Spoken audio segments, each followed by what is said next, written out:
At Bash Pride, at Bash Pride, at Bash Pride.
Bloody hell, ape.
2 days remain. Yeah. I'm not stressed at all. 2 days remain. How are you all doing? Hello there! Oh, you probably also want to see the game as well. That would also help if I press the right bloody button. There you go. Hi! Hi! Hello there.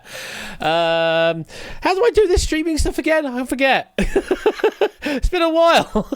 It's been a while since I've done the streaming stuff. Can't open. Oh, wait, yeah, I probably could have done the cold open there. But no, it's me. Hi there! Hope you're doing well out there, folks. How do I be? It's been stressful. It's been very stressful. More sexy Dutch music there. Puzzle that gifting out 5 subs there to Arcalius, Captus, Freestar, Dead Meat, and Lumadia. Thank you very much for the 5 gifted subs there. Puzzle down from space. Well, from your person, but it goes out to space and then comes back. It's sort of the space tax on top of it. Thank you for the 5 gifted subs there, as well as BBQ with the raid. Thank you for the raid. Dragon with the 31-month resub. Thank you very much for that. And also Topper on the Sunday. Give me a shout out. I can see that has happened as well. And yeah, how do I be? It has been very stressful. It has been very, very stressful for the past few days, just getting everything into place, basically, because there's a lot to do. Followed by Dragon gifting out 5 sub-gifts there to Sectra, Scorecount, Cydia, Starred, Green Power Star, and Arun Aromatics. Again, from space! Well, from your person, but again, via space because the space tax and all that kind of thing. Thank you for the 5 gifted subs there, Dragon. Appreciate that. We are apparently incoming on a hype train. I could tell because the thing keeps pulsing at me. It's definitely not obnoxious at all, Twitch, that it's pulsing at me. But thank you for all the gifted subs coming out there. But yeah, let's put it this way. Monday, I was just oh, here we go. Cheer 100. Zostało tylko 2 dni do niesamowitego wydarzenia, jakim jest Quiz Night Live 2. W programie Kosnako czekałem, czyli awantura o kasę. Mam nadzieję, że wszystkie będą się bały. Tak! Tak! To you too, and to me too, apparently. Thank you for the 100 bits, and why was the doing well? I don't know what, but it tried its best. It tried its best. It got I think it got some of the context right, but I have no idea on the actual pronunciation of the rest of it. But it certainly did better than what I could have done. Anyway, thank you for the 100 bits there, TVP and Polska. Yeah, Monday I was very hyper stressed because there were still things I haven't got ready in place. Oh my god, Suddy Cat with the 70 bits. Thank you very much for. Oh god, it's D-Day for you. You got Night One of the Carols. Oh man, yeah. That's the thing that's happening. All the caroling season is happening. Wishing you the best of luck with that, Suddy Cat. Matt gifting out a sub there to Snowhole Rejects. Sure, okay. We'll go with that. Thank you for the gifted sub. And... I'm not panicking. Panicking? Panicking? I suppose maybe panicking might need a K in there because weird spelling and stuff. But thank you for that. Thank you for that. 100. Thank you for that. Pray. Appreciate the twins. And also, thank you, the 100 bits from GI since they're 2 days away. Yeah, something along those lines. That's what I was feeling like on Monday because there were just so many other things that still hadn't been done and I still needed to do. But it's in one of those situations where, right, if you don't do it now, Ashley, then that's it. QNL 2 is not happening. You've got to do something about it. Right, okay, I've put myself into this hyper-stress situation. I now need to do it.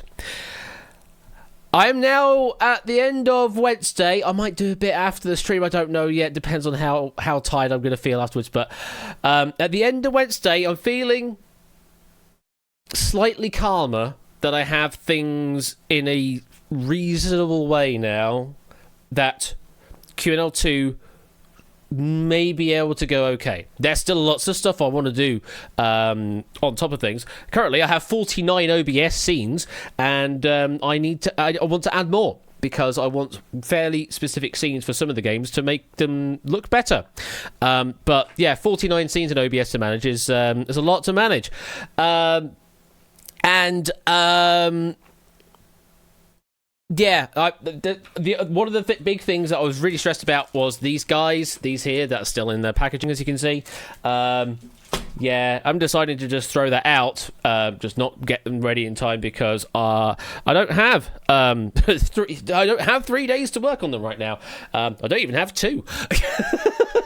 So I ended up just calling it, saying nope, not going to get those done in time. Just not worth the stress of doing that. So falling back to doing Hackbox and Buzz controllers at a bare minimum on all of my games, which generally works. So that's fine anyway. That's just been a thing that's been available and working, so it should be fine with that. But yeah, just lots of tedious work that needs doing. Like all the OBS laying out as well. That was a lot of tedious work, which is why I was putting it off so late, because I just didn't want to go through it all. But yeah, 49 scenes down, and probably another 20 or 30 scenes to go, and then it might be ready. And then people will say, "These are," yeah, when we actually come to doing it live, that, well, these aren't very useful, are they? Yeah, that'd be good, because I'm just going flying by the seat of my pants. And what's even weirder is some of the games I can't even check to see if they're right. Like, I have the software on my PC right now, but because I am involved in playing said games, I can't even open them. I can't check that everything has happened right. I can't check that the Unity project's opened up properly, that it looks right or anything like that. I literally can't touch it. I am calm. Panic! Yeah, that's the kind of feeling I've got on some of these things. I want to try and verify that it looks good in OBS, but I can't verify it because I am in a conflicted state right now. Hopefully, 200. Friday, we can verify some of that stuff. This is your conscience speaking. Quite loud, eh? Sorry about that. Hopefully stream doesn't hear. Just enjoy tonight's games and look forward to Super Quizzing Weekend with friends. That is what I'm trying to do, Matt. Absolutely. Thank you for the 200 bits. But yeah, that's what I'm trying to do. But obviously, I'm now in this rant mode, and I need to get it off my chest. Choo-choo. So, yes. Certain games, I can't check that it looks good on stream, because otherwise I would be privy to knowledge that I shouldn't be looking at. Another game's come through, in fact, from Poker, the content for the You Don't Know Jack game. Again, I can bring that file over, but then once I've done that, I can't open that game anymore, because otherwise it will spoil the entire contents of that particular game to me. So yeah, I'm really in an awkward situation, and I have stuff on my machine that I want to test, but I physically, well, I can test it, but my morality is saying do not test it. So yeah, conflicted is the least is one of the problems I've got. But hopefully on Friday we can verify some of that stuff by people just peering at my PC and going, yeah, that looks about right, without me actually looking at it. And that's the sort of the majority of it. The sound stuff has been tested today. The sound mixer definitely works. The monitoring side of things definitely works. I verified that, so should be all good on that front. And OBS layouts look okay. Could do more with them, as I say. But yeah, I'm in a situation now that QNL2 could go ahead. It would be okay. Cheer 100.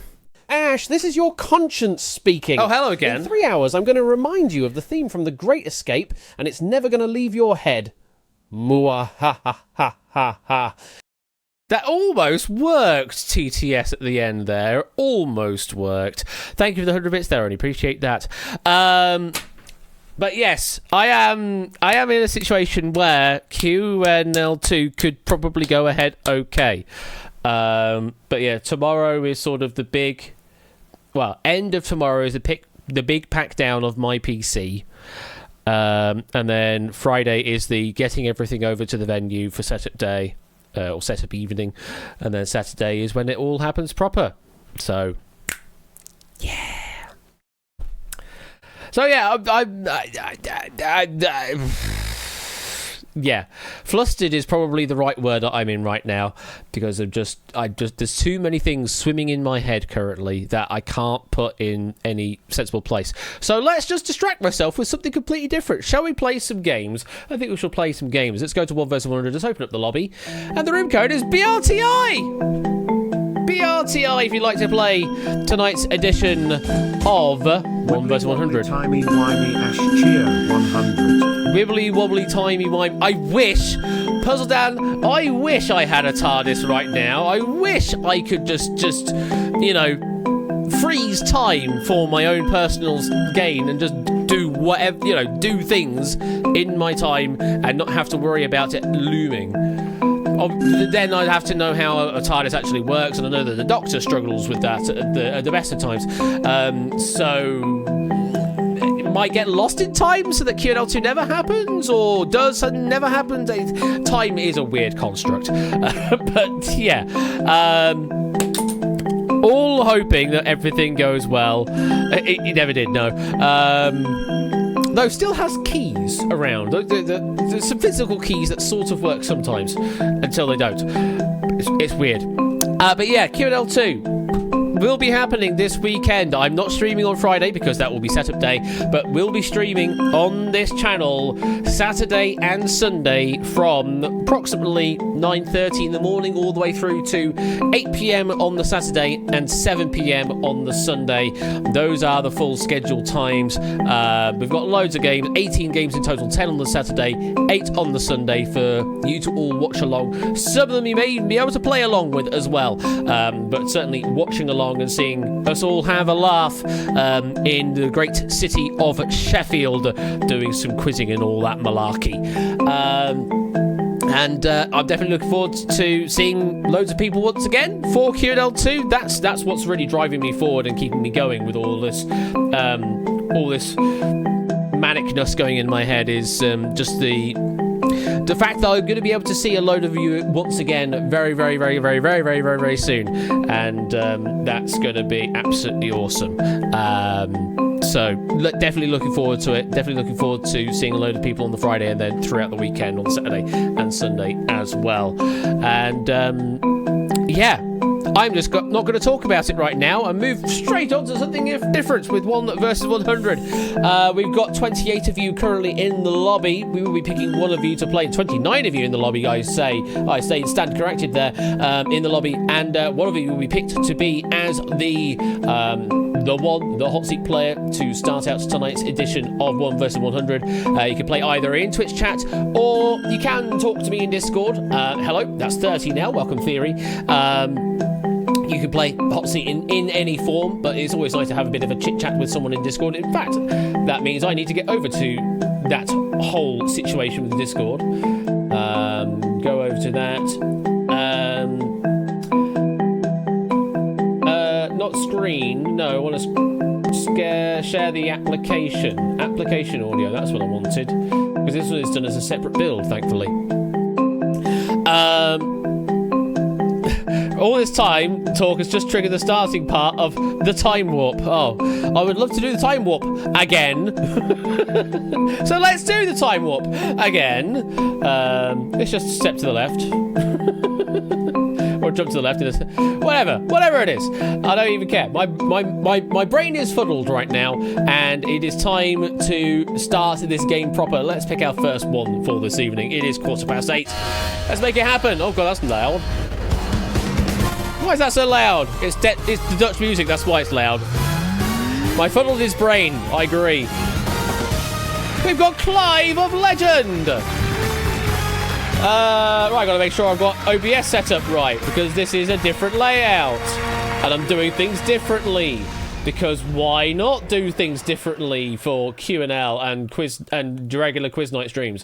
Just make my life even harder for myself, because it makes a lot more sense that way. That's why I do it that way. Yeah, jump to the left, step to the right. That's what it is. It's just a jump to the left and a step to the right. You almost got the intonation right there, guys. Right, we've got a Clive in the green room. I'm going to bring them through. I'm going to say, good evening, Clive. How you doing? And that's a great start. I cannot hear you. Oh, Oh boy, I got it out of the wrong channel. That's why. Let's try cable I'm good, input. Ash. How are Let's you? see. Yeah, I'm doing well. Thank you. Got you there. Good to hear, Ash. Yeah, you were doing a bit of complaining. I saw in the whispers to Quiz Cubed. That's supposed to be secret. I get to see all of it. You know, you just have to make sure that people are playing by the book in that. And every once in a while, I'll have a look at the whispers window and go, "What message does that in that context too?" It's like, Clive, what are you talking about? I'll vent to Topperbot next time. Don't worry. I mean, if you were to use Quizbot 3000 as your psychiatrist or something like that, then go at it. I don't care, but I do get to read it, unfortunately. So just be aware of that fact that if you do offload that kind of content, yeah, you may be scarring me for life. How are you doing, Clive? I'm fantastic, thank you. That's How good. are you, for real? For real?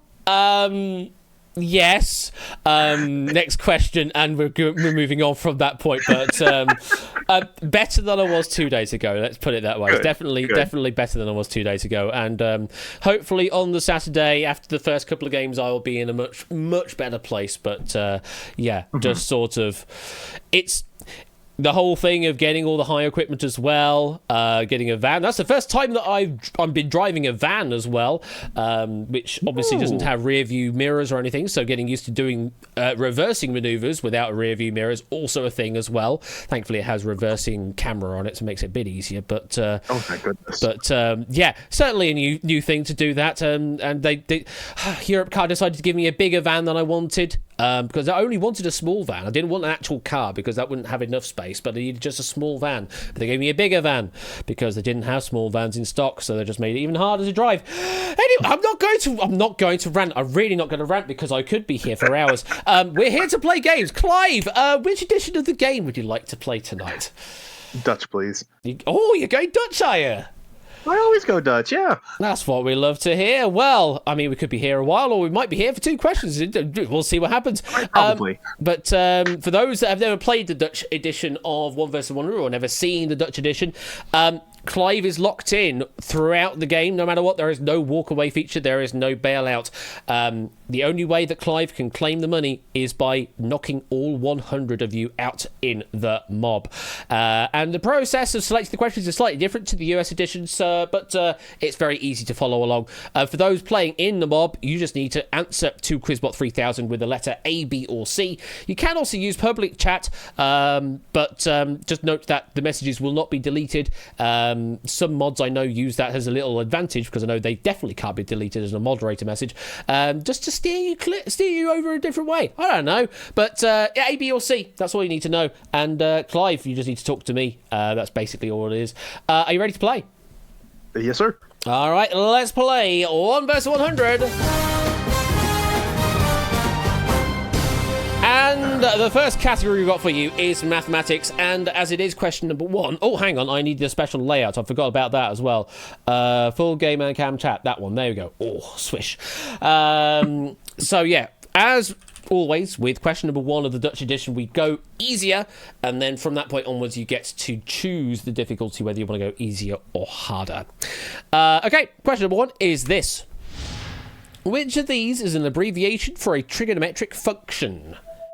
Is it sec, min, or her? Okay. Bob, lock your answers in now. Which of these is an abbreviation for a trigonometric function? Is it sec, min, or her?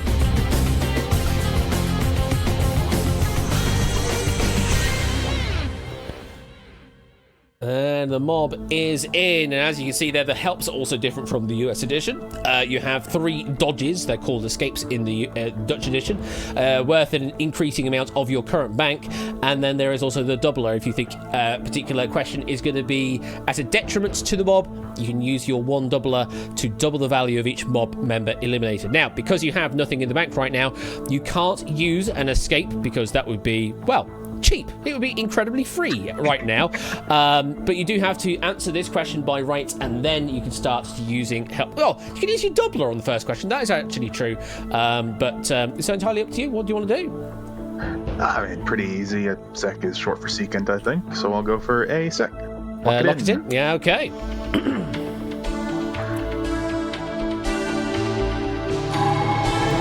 Going with the sec, as you say, secant. Yeah, very much so. Who needs tension? Good start. Give me a sec, says Riff. Don't tell me you didn't answer in time, Riff. Or did you just say sec because it's give me a sec? Probably that. You got your answer in time. You're good. Nata, Rias, Image on the Internet, Drohuska, Shadowmane, Vixen, Lollibus, TVP Polska getting that wrong or failing to answer in time, plus some AI as well. A total of 20 getting eliminated there on that question. So, because on each question we divide 1,000,000 doots up across the remaining mob members, each one was worth 10,000 there, means you have currently in your bank 200,000 doots. Which, when you compare that to the US edition, that sounds like an absolute steal. But because you are playing the Dutch edition, you have to play to completion. You cannot walk away. So, that 200,000 is not yours right now, but it will continue building up or crashing down depending on your use of escapes as well. We move on to question number 2, which will be on performing arts. And now you get to decide the difficulty of the question here. Would you like it easier or harder? I mean, it is basically my specialist subject, although I worry slightly it'll be one of my questions. But I'll take the risk of it and go harder, please. Gonna go hard. Yeah, for some reason, you still get your own questions. I don't know how it happens, but it has been like 5 years at this point that it continues doing it. And at this point, it's now a feature. It's no longer a bug. Like with the AI numbers and, you know, the number of mob members getting eliminated going negative or something. It's just a feature at this point. It's a bit. It's a bit, certainly a bit. I need to redo this game probably. I know I'm talking like Ben right now. Question number 2 is hard. Another Suitcase in Another Hall is a song from the soundtrack of which Andrew Lloyd Webber musical? Is it Evita, Starlight Express, or Aspects of Love? It's not one of your questions. Start answering now, mob members. Another Suitcase in Another Hall is a song from the soundtrack of which Andrew Lloyd Webber musical? Is it Evita, Starlight Express, or Aspects of Love? And that there is time. Clive, any thoughts here? I'm thrilled it's not my question, but I could not be less thrilled that it's Lloyd Webber. I did wonder if that was going to be the sort of the direction we're going here. I won't dwell on it too long, but yes, I hate him. I've heard the name, which means it's likely to be Evita, which is the one I've heard the most about. But I'm nowhere near confident enough to chance it, so I would have to take an escape, I think. You want to use your first escape for 25% of your current bank? Unfortunately, yes, please. Well, that means you will lose 50,000 doots at this point, leaving you with 150,000. You won't earn anything from any of the mob members getting eliminated, so if this is particularly gruesome, then, well, you're going to be getting nothing from it. But we do get to ask you what you think the answer would have been, to see what your fate would have been in the scenario that you didn't have an escape to work with. I'd have taken a shot on Evita, I think. You would have gone with Evita. Let's have a look to see if Evita was correct. As I say, you're safe from elimination right now. This is just to see what could have happened. You would have been right. I had very little confidence, so I'm not too heartbroken about it. So we take 50,000 away from you. You're down to 150,000 now. Who got it wrong? Getting nothing for each of these eliminations. We're down to 60. We're down to 50. We're down to 40. We're down to 29 mob members. Half the mob. Half the mob got eliminated on that question. I can't blame any of them. Got off the top of the screen there. I can see Oni, Pokenuts, Jake, Manic Volcanic, Tips to Suyu, Flyboy, Topper, SJ, Map, Prey, Cetra, Silver Electron, 8 Minky, BBQ, Theory. Now, had you played that question and used a doubler, you would have had an additional 1 million doots added for your total or something along those lines. Well, probably more than that, actually, because 50 of 80, so 5/8, so yeah, 1.25 million, something along those lines. So yeah, that would have been big, but you're safe. You got 150,000 currently in the bank. It is down to 1 versus 29 mob members. We've got a puzzle down. I can see we've got a dragon. We've got Ralph. We've got Riff. Actually, atop the Ralph right now. That's gonna butcher my pronunciations later on, I bet. And a few others. Well, maybe some more behind this massive tower of names. We'll have a look in a moment. But we continue on. It is 1 versus 29. There are a couple up there in the top left corner. We've got a Rune, we've got a Zeus also lurking in the active players. A total of 8 humans to go. Next question is on flags. Oh, lovely. A lovely flag question. Like an easier or harder question here. I hate flags. Easier, please. Fair enough. Easier question on flags is this. Which of these countries' flags does not contain the colour orange? Republic of Ireland, Côte d'Ivoire, or the Netherlands? Mob, locking your answers now. Which of these countries' flags does not contain the colour orange? Is it Republic of Ireland, Côte d'Ivoire, or the Netherlands?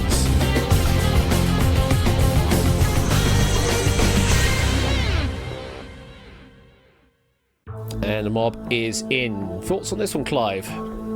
I was hoping I'd see like the classic Ireland-India combo, and I was a bit sad when I saw Côte d'Ivoire come up, but Netherlands, I think, despite being ruled for a long time by the House of Orange, is definitely red, white, and blue. None of which are orange. So let's lock in C, please. Lock in C, okay. Is there some of this Eurovision knowledge kicking in then? A little bit of Eurovision, a little bit of coaster obsession. Ah, that's also true, indeed. Yeah, they've got a few good ones. Netherlands is correct. Doing well. That's crushing 3 down. How are they doing in the mob? Just Dragon and AI number 83 getting knocked out. That adds another 68,000 and change to your bank. You're up to 218,964 with 27 mob members left to go, 7 of which now are human. Let's continue on to question number 4, which is on politics. Oh, lovely. Easier or harder on the politics? I mean, I like to think I'm generally good at politics, but also I'm aware that, you know, the question bank goes back so far, and people who were relevant in 2019 are not going to be quite so relevant now. So let's go for easier. Gonna go on the easier side of things. We're not all human, Ash. Oh, God, here we go. How does one then classify a furry? I know that you identify as animal, but, you know... I know you're right. You identify as raccoon. Okay, you're a raccoon. So I can't say human anymore. So being? 7 beings? So I guess an AI is not a being, so I can use beings as a word, as a sort of a catch-all term. Oh God, no, not entities, because AI definitely are entities. Easy on politics. Oh God, here we go. Easy on politics. Here we go. Report on the investigation into Russian interference in the 2016 presidential election. Jesus Christ. It's a US Department of Justice document, more commonly known as what? Was it the Mueller report, the Starr report, or the Pentagon Papers? Could have chosen a better question, maybe, there, game, but anyway. Report on the investigation into Russian interference in the 2016 presidential election is the US Department of Justice document, more commonly known as what? Oh, my goodness me. Game has no chill, clearly. Clive... Save me. I don't know a ton about any of these. I think Starr is presumably the Starr who was more of a 90s politician. I think involved like the Clinton administration, possibly. Pentagon Papers, can't remember exactly what those are, but I'm pretty sure that's not these. And I can't remember the rest of his name, but the Mueller report sounds right, so I'll lock in A, the Mueller report. Locking in A, the Mueller, okay.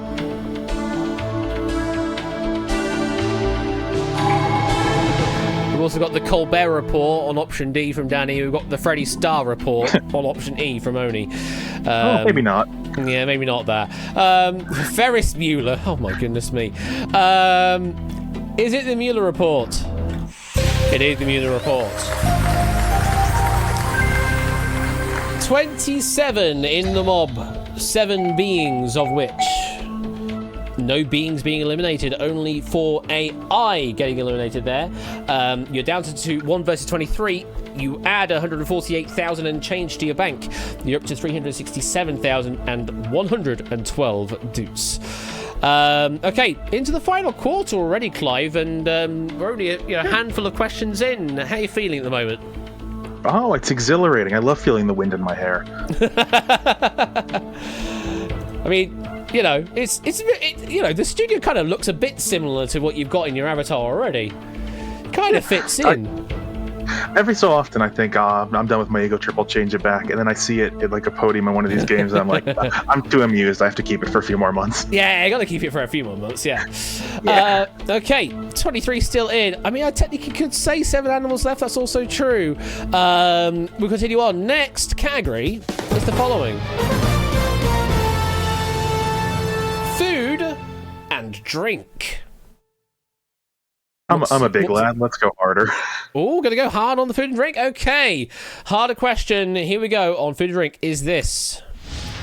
Which Wisconsin-based American fast food chain offers a frozen custard-based dessert called a concrete mixer?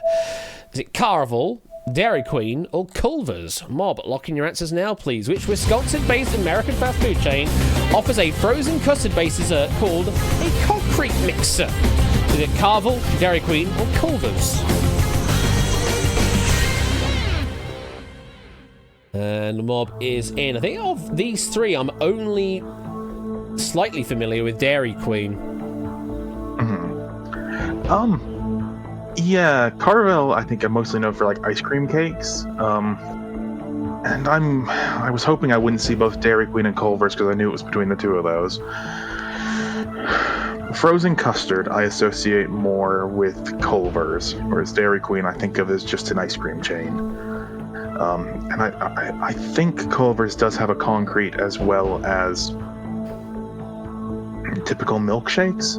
Obviously, Dairy Queen I think is the famous one where they flip it upside down and it doesn't fall out unless you try it again half an hour later, at which point you get a mess on your hotel carpet. Not sounding like that's come from experience at all. No, I'm stealing a comedian's anecdote. Oh, okay. Yeah, fair enough. So someone else's experience then. Yeah, so I'm a clever boy. I learned about gravity in like the 2nd grade. I get too much of an anxiety attack every time they do it at the drive-thru. I couldn't do it in my own hotel room. I think Culver's is Wisconsin-based. They tend to be my fast food chain of choice if I have to stop at one. Their food's actually halfway decent. Hashtag not sponsored. And I'm sure I've seen plenty talk about Wisconsin in their signage and menus and so on. So I'm going to lock in C, Culver's, please. Okay, you said the key words. Yep.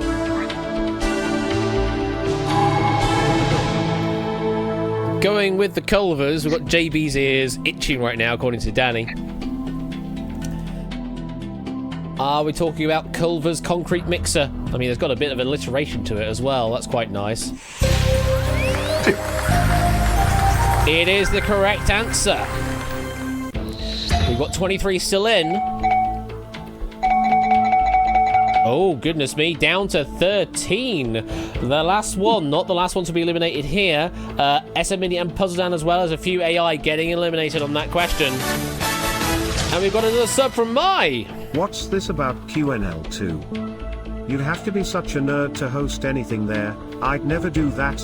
Look forward to it. See you on Friday. See you on Friday. Thank you for the 49-month resub there, I appreciate that. And yes, indeed, I will see you on Friday, though at a slightly later time from the sounds of things. But yes, we will see you on Friday and also across the weekend. Back to the game. Clive. 13 we're down to now. That was a 10 mob elimination, adding 434,480 to your bank.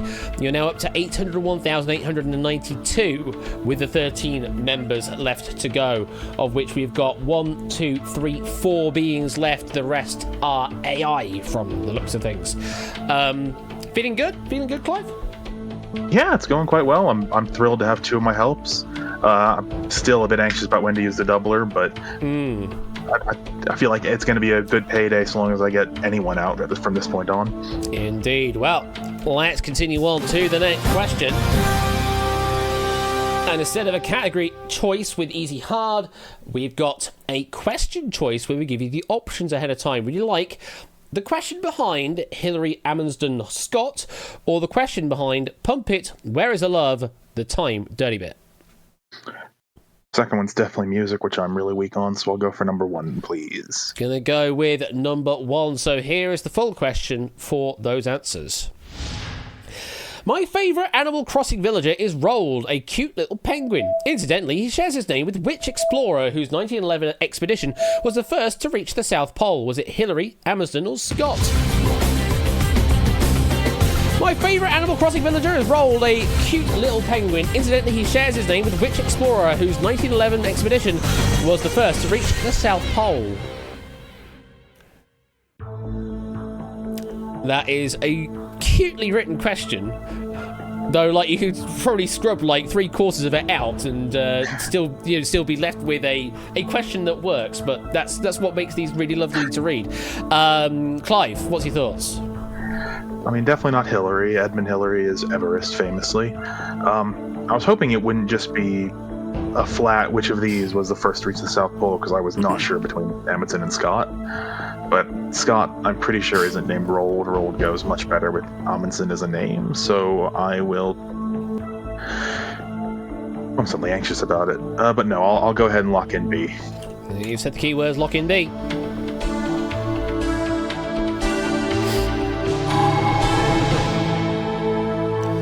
Are you Roald Amundsen? You are Roald Amundsen, yes. Yes, good. Still in the game with 13 to go. We say goodbye to AI number 60, which adds another 76 grand to your total. And we've got 878,815 left to go. And it's 1 versus 12, of which 4 are still living beings. So, sort of chipping away at them. You've still got the double. You still have 2 escapes left to work with as well. Though, of course, they are slightly more expensive. 50% is the next one, which would be worth nearly 450,000 doots to you right now. So let's continue on to the next question. Well, here we go. This could be interesting. Video games. Easier or harder on video games? I like my video games. Not all of them. I have a horrible sinking feeling it'll be one of the RPGs of the last couple of years I didn't play, but I'll try harder anyway. Gonna go harder, because you do have the luxury of using escape. The mob do not. Do you want to go hard? Yes, please. Okay, the question is this. Which of these is the name of a 1998 video game designed by Osamu Sato, and released only in Japan? Is it MDMA Vision Protector, LSD Dream Emulator, or DMT Nightmare Drive? That question again. Which of these is the name of a 1998 video game designed by Osamu Sato and released only in Japan? Only in Japan. And that's the mob in. Clive, any thoughts? I've tried to play this before. I didn't get around to actually getting the emulator working. But I know it's definitely LSD Dream Emulator. I think it stands for like lucid dreaming something, apart from the obvious other meaning. Just looking at the people left in the 100, I have a feeling the beings are all going to know it. So I don't think there's any point in playing the double unless I think a lot of the audience will get it wrong, and there's a good chance of the mob. No, I think the 100's going to stay mostly in. I'll lock in B. Lock in B. Arun saying, Clive, are you joking?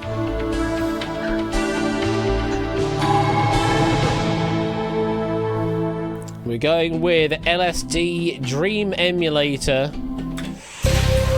It is the right answer. I've yet to give that a go. But I remember a lot of the advertising material for it was very interesting. 2 AI getting knocked out. Everybody else still there though.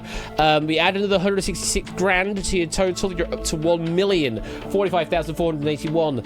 4 beings still alive. 1, 2, 3, 4, 5, 6 AI remain as well. Okay, 1 versus 10. We're into the final run, the final 10%. Let's see how far we can go. The next question is this. Each mob member now worth 100,000 dukes to you, and it is another set of options. Would you like the question behind East China Sea, South China Sea, Yellow Sea, or the question behind Their Eyes We're Watching Good, Who the Bell Tolls For, and As I Lie Dying, not As I Die Lying, that would be a thing. Oh, okay. As I Die Lying, yeah, okay. It's just a flesh wound. I think I'm likely to have to use a dodge on either of these. I think 2 might knock out more members of the 100, so I'm going to go for 2. Going to go for question 2. Okay, so the questions behind the options here are...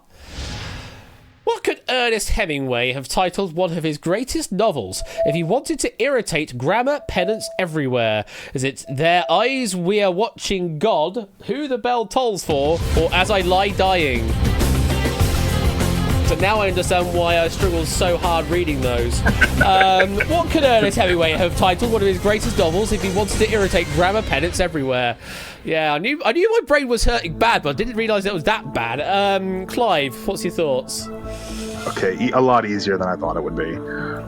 Unless I've made a huge error, and I've goofed on novel attributions before, so it's possible. But I'm pretty sure For Whom the Bell Tolls is Hemingway, so I'd like to lock in B straight away, please. Okay.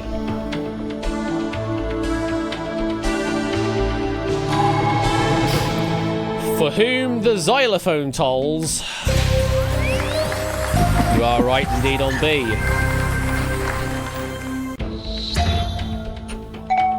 Oh, we do say goodbye to a few players there. Ralph, AI38, AI55, and AI61 getting knocked out on that question. We do add 400,000 to your bank. You're up to 1,445,481. There are 6 mob members left in the game. We still have Zeus, Arun, and Riff, and we have 3 AI as well. Each of those going to be worth another 166,000 to you on each elimination, which is a lot. And you still have 2 escapes, and you still have your doubler as well. Just consider that one of those doublers is worth like 300k right now just for a single mob elimination. That's bonkers. Now, thankfully, I have this wonderful Bash overlay manager that I've got here, and I can see a quick preview of the current Duke leaderboard. What you have right now in this bank does supersede first place. Oh, yay. Entirely. But you have to win to claim it. That is the tricky part here. And there's 6 mob members still in your way. As we move into popular culture. Easier or harder on pop culture? It's so vague. I'll stretch things out a bit longer and go for easier. Go easier on the pop culture. Let's have a look. In the 1990 Belle Biv DeVoe song, Poison, you should never trust a girl with a big what and a smile. Is it butt, gut, or mutt? Mob locking answers now, please. In the 1990 Belle Biv DeVoe song, Poison, what should you never trust a girl with a big what and a smile? Is it butt, gut, or mutt? A big what? A big what? I mean, it is a big what because it's capitalised and everything. Clive, what's your thoughts? Not heard of the artist or the song, but it feels like there's an obvious answer. And obviously I know easier doesn't mean easy, but I'm hoping it is on the easy side and you're supposed to be able to infer the right answer pretty simply. Because it feels like the sort of question you'd start from butt and write gut and mud as alternatives. But there's always a little part of me that's terrified it's going to be gut, and it's a swerve. But that doesn't feel like a 90s lyric. It's got to be butt. I'm not going to talk myself out of it. Let's lock in butt. Lock in butt. Okay. As I so often say. It's just part of your common parlance here, isn't it? Yeah, lock in butt. Is it A? Butt. Yeah, it's butt. Yeah, good. It's got to be butt. Not going to talk myself out of it. Lock in butt. There's a quote for the centuries. Yep. Shock horror. They all got it right, Clive. They all locked in butt, much like you did. It's getting to be a trend. Yeah, very much so. So we come back to another set of answers. Would you like the question behind Lion, Horse, Eagle, or the question behind First Gulf War, World War II, World War One? I'm no good on military history, so let's take one. Take question number one. Continuing on with the Animalia from the looks of things. Which of these animals has not featured on any of the incarnations of the BBC's coat of arms? Ooh, lion, horse, or eagle? Now that's a question. Which of these animals has not featured on any of the incarnations of the BBC's coat of arms? Lion, horse, or eagle? And here's me thinking, wait, the BBC has a coat of arms? I know they've got an ident and everything, but they have a coat of arms? What? I should have thought they did, but I've never ever seen it. I mean, lion seems pretty likely, England and all that, but between horse and eagle, horse feels more likely. Eagle seems like it'd be more of an American thing. I don't associate it with British iconography that much. But coat of arms are weird. I don't want to risk it, really. Feels like I don't think I'd be happy going out on this one if it was a swerve. Or not even a swerve, just a hard question. So it pains me, and I suspect I won't knock out many people if it's as workoutable as it feels, but I'm gonna dodge it anyway. You like to use your second escape? Yes, please. That is locked in. You are safe from elimination, though we will be throwing away, well, a good chunk of your money there. You're well over the million mark, so we're losing at least 500,000 doots to the void here. Now, what do you think the answer is? Safe from elimination. I would think it's eagle. You think it's eagle? Okay, well, we'll lock in C for you. And let's see if that is correct. Would you have been right without using your escape? Would it have been a premature end? Would have been a premature end. Horse is the correct answer now. Mob members, get it right. Stay in. We do still have one player and one AI left in. God. Arun, Riff, AI59 and AI84 get eliminated. That's 4 out of 6. You're down to 2. AI number 13, unlucky for some. Apparently it's very lucky for AI because they don't care about superstition. And then Zeusless up there on the top rank. Well, each one is worth $500,000 to you right now. Or even a cool million if you use your doubler, which you still have in your arsenal. Also, though, we do need to draw attention to your current bank. We did take half of it away. You're down to 722,740 doots. And you still have one escape left. But that one is worth 75% of your current bank. Let's continue on. This game is still alive. And your next choice to consider is geography.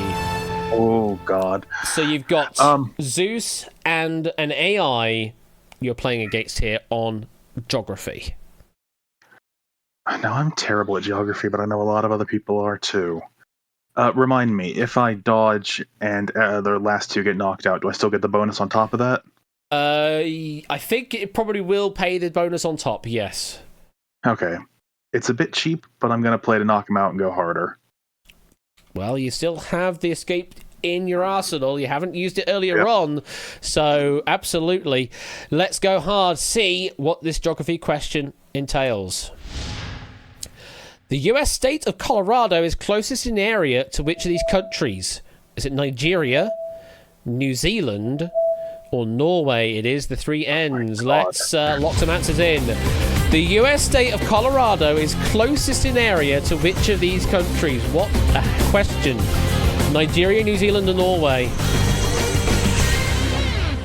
Yes, one singular state is closest in area to one of these 3 countries. Quite often you get like comparisons of like Florida to the size of the UK. It's just ridiculous. And that's just Florida.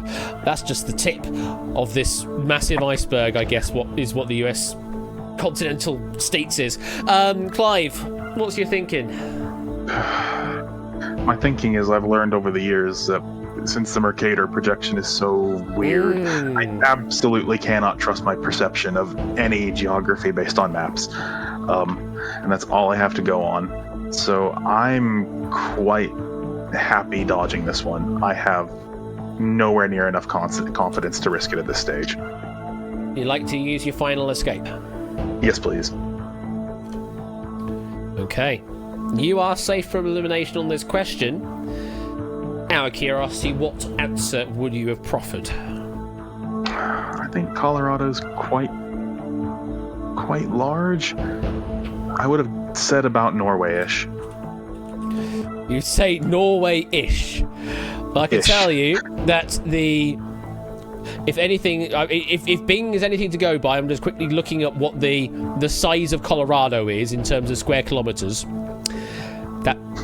That is... Oh, I was going to say, I was about to read that thinking that's way too small, but no, there's a K in the K. So yeah, it's 269,000 square kilometers. Something like that is the size of Colorado, according to what I can see here. I can't even begin to picture it. Or 104,000 square miles. That sounds huge, but I also can't begin to picture it. Yeah, I know. It's just like, it's that big? Is that small? It's just stupid numbers territory at that point.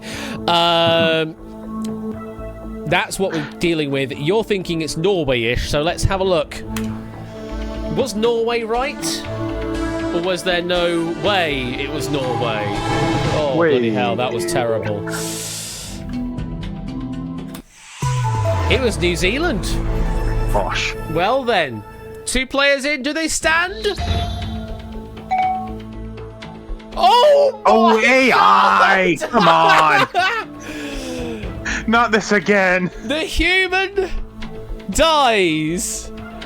The AI survives. God.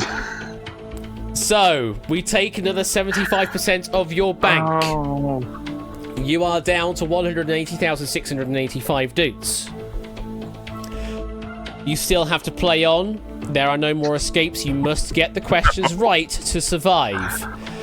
AI number 13 is currently worth 1 million doots to you. Or 2 million doots, depending on how you use your doubler. And remember, you also get the bonus on top of that if you knock them all out.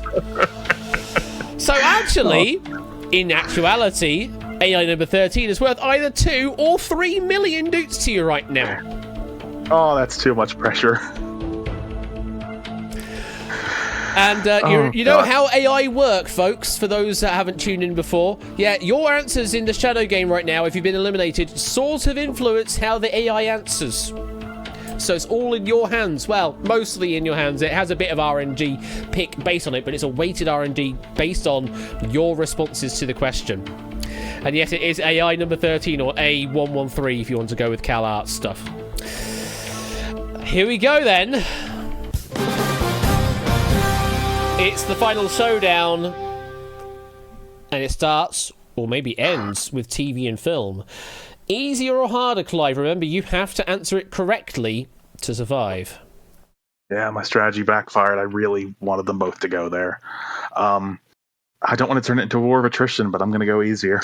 Gonna go easier on this question. Let's see the question. What Disney Channel TV series' theme song ends with the lyric, "He's a 22nd century man"? Is it Paul of the present, Phil of the future, or Preston of the past? More blocking your answers. What Disney Channel TV series' theme song ends with the lyric, "He's a 22nd century man"? Is it Paul of the present, Phil of the future, or Preston of the past? And the mob is in. I mean, I haven't heard of any of this at all, so I would have next to no clue, though there may be something I can work off of. I don't know. Yeah, I think the as you've said, there's enough of a clue in the name. I won't waste time and lock in B. Phil of the Future, please. Now, would you like to use your doubler?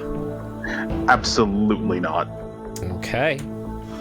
You never know. There may have been one person that got that wrong, and it will do a weighted RNG roll on that, and go, that's it, end the game. I mean, it's 2 million dukes to you, which is still nice, but it could have been 3 million. I don't want my game to end because someone dropped a Werther's original on their keyboard. Is it Phil of the Future? It is Phil of the Future. Right, AI number 13. You got to get it right to survive. Oh, Shocking. they did get it right. We continue on. It is still 1 versus 1. Well, these are some answer options. Would you like the question behind Paul Nicholson, Gordon Richardson, Mervyn King? Or would you like the question behind 40 to 40,000 hertz, 10 to 10,000 hertz, or 20 to 20,000 hertz? I think it could well end. God, excuse me. Either way here, so I'll go for 1, which feels more guessable. Okay, I think I know where number 2 might be going, but we will leave that for another time. Question number 1 is this. What name is shared by a former Bank of England governor and a PDC Darts World Championship semi-finalist? Is it Paul Nicholson, Gordon Richardson, or Mervyn King? Mark, blocking your answers. It's a game of darts and money, apparently. What name is shared by a former Bank of England governor and a PDC Darts World Championship semi-finalist? And the mob is in. We're playing pounds and points. Clive, what's your thoughts? Not a Scooby. I think I've heard the name Gord Richardson before, possibly in the context of Bank of England. I wouldn't be terribly surprised if there's one Bank of England, one darts champion, and one that's both, so I don't think that's a whole lot of help for me. But I have nothing else to go on. So I'm going to go ahead and play my double and lock in B. You want to use your doubler and then lock in B? I think it's my best shot, yep. Here we go. It's the Hail Mary attempt here to try and end this game of 1 versus 100. You've got to get it right to do so, though. Going with Gordon Richardson on option B, yes? Yes, please. Here we go. You chose B, Gordon Richardson. The total of the top left corner doesn't really signify what's really at risk right now. That's just in your current bank, but what's at risk is 3 million doots plus that. Are you right to keep this game alive?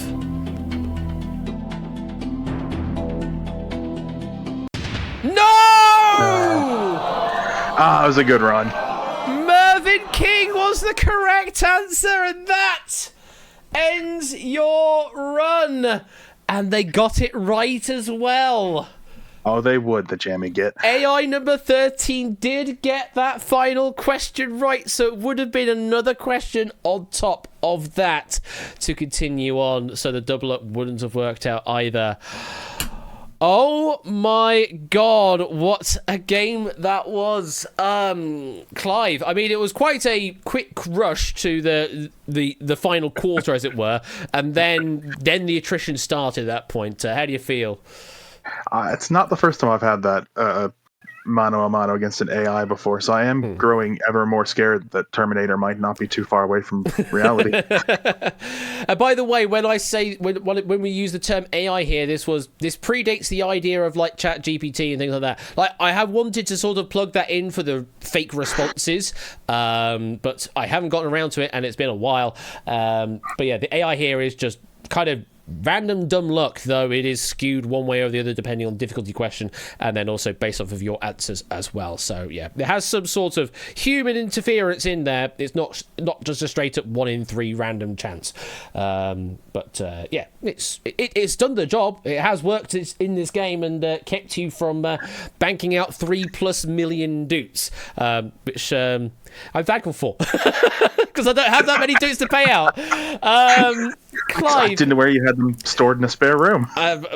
that's all downstairs with all the stuff in the staging area. That's the problem. Wow. I can't get out to them.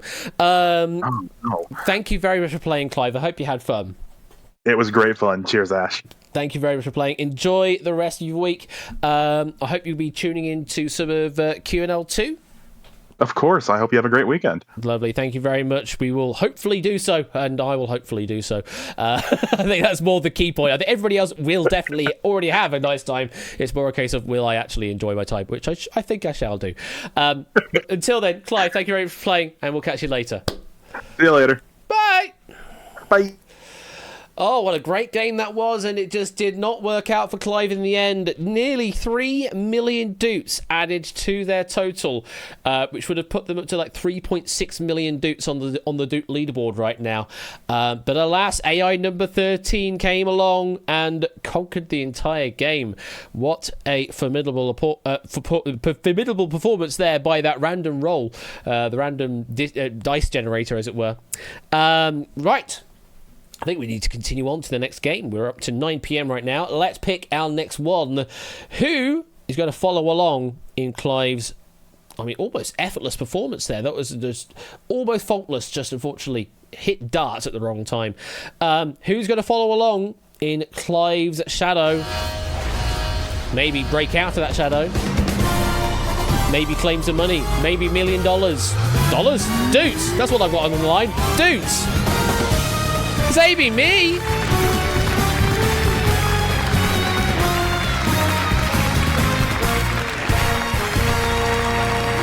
Oh heck! Oh heck! Says Amy me. Also, yeah, I'm aware that the bug, this thing here, that I'm aware that's still a thing. I haven't updated the avatar between games. I know it's a thing. Yeah, sorry. It will show AB Me's avatar when we go into the game proper, but yeah, it's a known bug, and I'm surprised people haven't seen it before. Right, see AB Me in the green room. Let's bring them in and say good evening, AB Me. How you doing? Oh, you are muted currently. You're just probably still sorting your mic out. There we go. There we go. Oh, hello. Rather cavernous, it must be said there. How you doing? I'm doing well, thanks. How are you? Yeah, good. Yeah, you need to get some sound treatment on those walls there. There's quite a lot of reverberation I can hear. Oh, sorry. That's fine. That's absolutely fine. It just gives a more sort of like cavernous gravitas to your voice right now. Which it's a pretty big studio.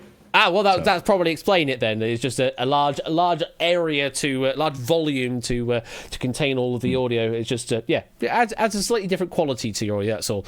I kind of like it, honestly. I'd probably add some fake reverb to my own. How did you fare with the questions there that Clive was playing against? Well, I went out on that question that everyone went out on, that early one. But I got the last one correct. So yeah, sorry about that, I guess. So, it was your fault. That's what powered A number 13 to get it right. Oh, well, there you go. Yeah. So sort of serendipity. Then you got to be picked to be in the hot seat for this game. Then. Well, you are here as the one. Would you like to play US rules or Dutch rules tonight? Well, I think I got bitten by, I think it was one of Clive's questions, actually, when I played Dutch last time. So I think I'll go US this time. Gonna go with the US rules. All right, are you ready to play? Yeah. Okay, here we go. It is 1 versus 100. Question number 1 is this. According to the proverb, people in glass houses should not throw what? Stones? Parties? Or that ass in a circle? Thanks, Toad. According to the proverb, people in glass houses should not throw what? Stones, parties, or that ass in a circle? Yes, it says ass, folks. And Riff saying, not gonna lie, I misread parties as panties. Riff! Amy, any thoughts? I don't know why you would have a donkey in a glass house, but yeah, it's gonna be A on this one. Good luck in A. Luck in A. Okay.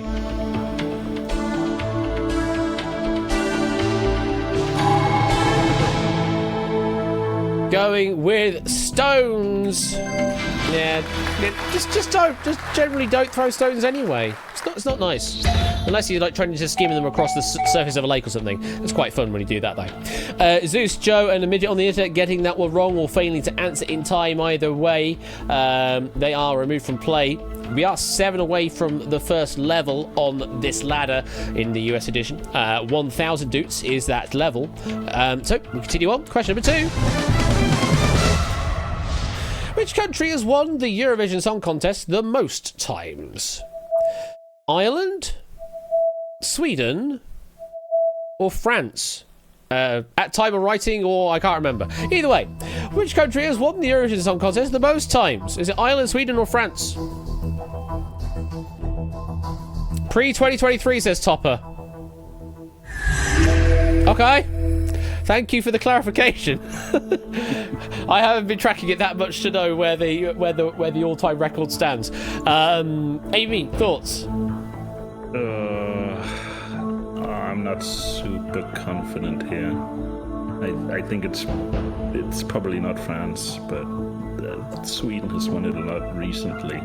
I think I remember some time ago Ireland had the record, but I'm not super confident. I might be dipping into the helps, I think. Well, you do have helps, and yeah, they are different from the Dutch edition. We've got to ask the mob, poll the mob, trust the mob, and you can also ask me as well. I think trust is a good one to sort of take early, so I think I'm going to trust the mob. Confirm you want to lock in trust the mob? Log it in. Okay. Early use of a very powerful help, but often works out quite well early on in the game. We're not going to lock in to the mob's most popular answer. When I say the mob, we are considering just the being's most popular answer, discarding any of the AI's decision at this point, because a lot of their answers are manufactured from players that have already been eliminated, such like. So let's see what answer they have locked in for you.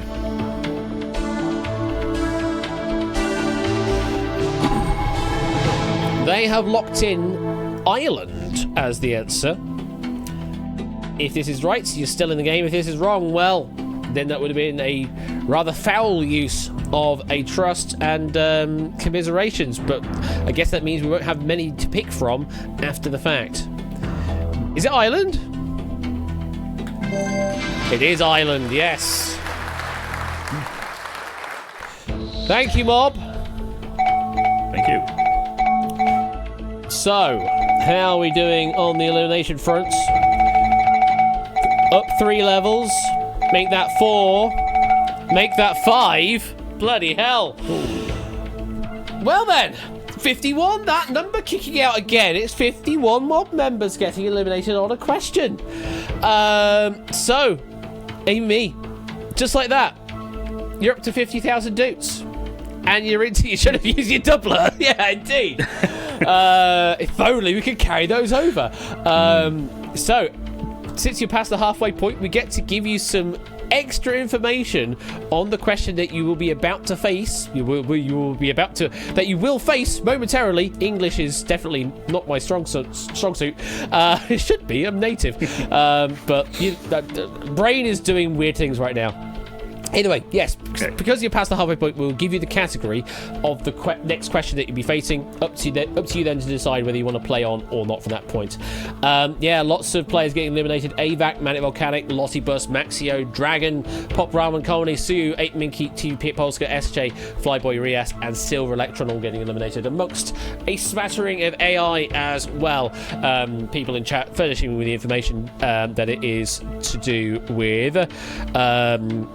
there we go. Ireland and Sweden now both on 6, says Score. Then Topper actually says, no, it's 7, not 6. But the point still stands. They are tied at this point. So they need to do a head-to-head or something to break the tie. Pre-2023, there was a definitive leader, but now there are tied leaders. That's kind of why that happened. Anyway, Amy, are you ready to see the category, the next question? Yeah, let's do it. Let's have a look. History. That is what awaits you if you play the next question. So, would you like to take your 50,000 by doing, well, next to nothing after 2 questions? You answered one and then just let the mob do the other. Or would you like to take on the mob for a bit more? Easier, please. I can't do that, I'm afraid. Aw. I'll take the mob then. Take on the mob. It is 1 versus 46. Question number 3. Most people looked at him with terror and with fear, but to Moscow chicks, he was such a lovely dear. This is a line from a song by the band Boney M concerning which Russian historical figure? Is it either the Terrible, Mikhail Gorbachev, or Grigory Rasputin? That question again. Most people looked at him with a terror and with fear, but to Moscow chicks, he was such a lovely dear. This is a line from a song by the band Boney M concerning which Russian historical figure? Duplisters love to write lots of words in their questions. Amy, what's your thoughts?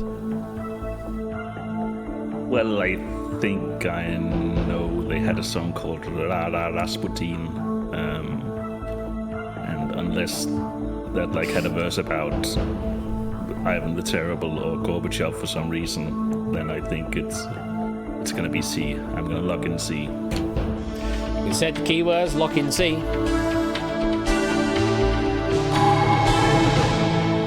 It might be a bit weird having just a offshoot verse about Gorbachev, but yeah, Rasputin. Rah, rah, Rasputin. You can fill in the rest of the song.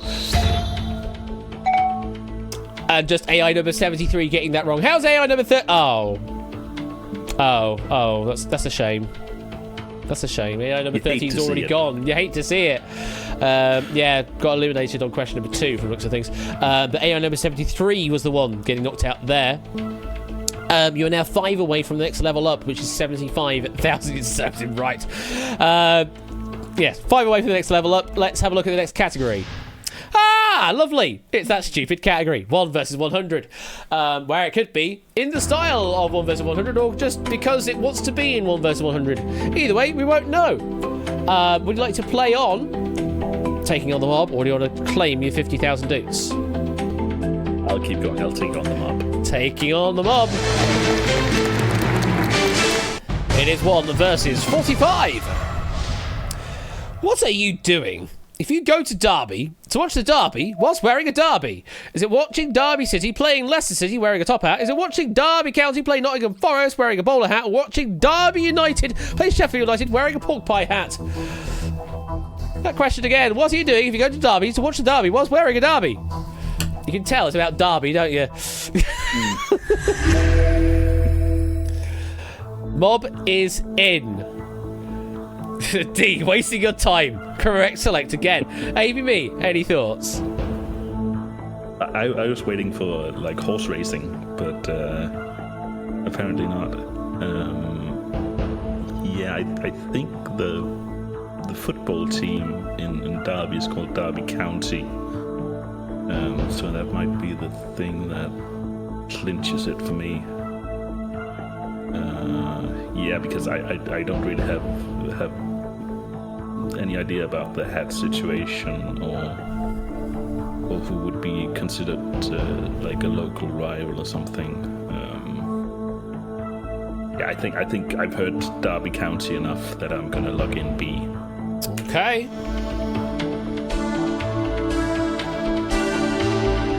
So, if you're going to Derby to watch the Derby whilst wearing a Derby, you're thinking Derby County playing Nottingham Forest wearing a bowler hat. Trying to decode everything.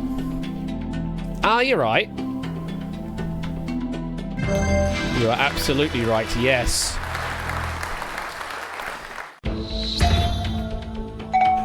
How are we doing in the mob? We're up a level. Nearly a second level. Drahuska, Arun, Topper, Prey, and Tips are getting that wrong, as well as 8 AI for a total of 13 eliminations. You are now on 75,000 dukes, and you're 2 away from getting into 6-figure territory of 100,000 dudes. Only saying, hearing a Danish dude say Derby County, it's like Jakob Larsen in his prime, or Jacob Larsen. I'm guessing it was Jakob rather than Jacob. Anyway, you are 2 away from 100,000. Let's have a look at the next category. And it could be literature, if you want to play. So, do you want to play on against the mob of 32, or do you want to claim your 75,000 dudes and call it quits? Play on. Take on the mob, okay. It is 1 versus 32. Which poet created a creature known as the Dong with a luminous nose? Easy now. Is it Hardy, Lear, or Boner? Easy now. Mob, lock in your answers.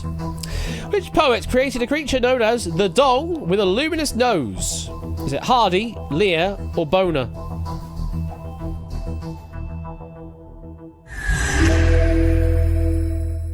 And that is time. Amy, me, what's your thoughts?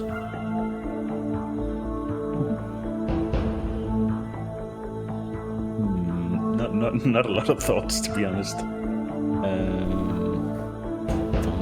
I've never heard of this, so I mean the last names kind of ring a small bell, but nothing I'm really comfortable with basing an answer on. Yeah, so we're probably gonna need a help here as well. Okay. I always forget the difference between ask and poll. Okay, so ask the mob. We will pick 2 mob members out at random. One has gone one way, one has gone a different way. One of them has gone right, one of them has gone wrong.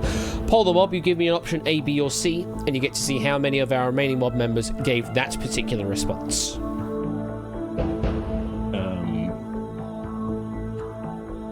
I think I'm going to ask them up to rule out one of the Okay. answers.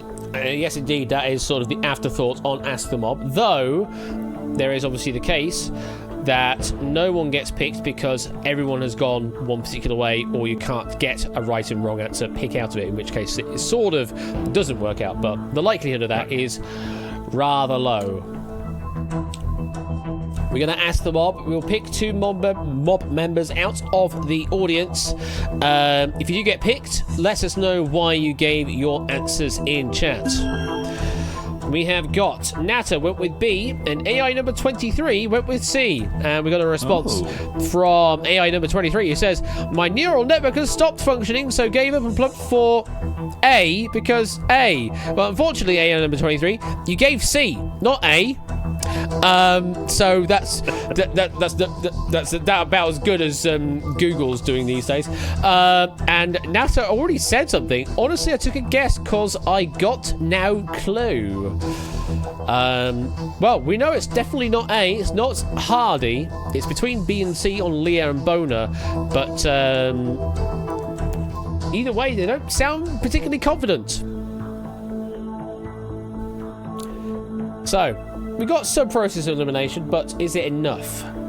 Yeah, I'm not sure I got any more. So I mean, Boner just looks like such a joke answer, but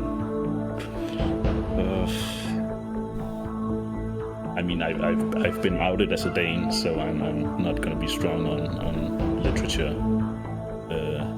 on British literature or English language literature in general. So I think I'm going to ask the host. Just to be hopefully a bit more certain. You can ask me. Yeah. Okay. Here's what I think. You know how I'm struggling with the English language right now. I'm not particularly good on the reading of things. Like I can't. The last time I read a book was probably when I was asked to do that magic trick for Ben on stream like a couple of years ago, from when when we were in lockdown or whatever. That was sort of the last time I properly looked at a book and possibly read it. Was it this book? No. Of those 3 answers, I think the 4 names of A and B are like, is that Thomas Hardy and Edward Lear? I want to say those are the 4 names of A and B. I couldn't give you a 4 name for C, if Boner is even a name. So I'm kind of inclined to agree with you that Boner is just such an off-the-wall answer that it it just couldn't possibly be right. But yeah, I can't affix a forename to that answer, whereas I can with like Thomas Hardy and Edward Lear. I believe those are the names in consideration here. So if I were to steer to a particular answer, I'd probably go with B, Lear. Just because we have already eliminated A, and C just seems so out there. So yeah, Lear I'd go with, and that's my final answer. Yeah, that sounds like good logic to me. Yeah, let's go B. Lock it in. Okay.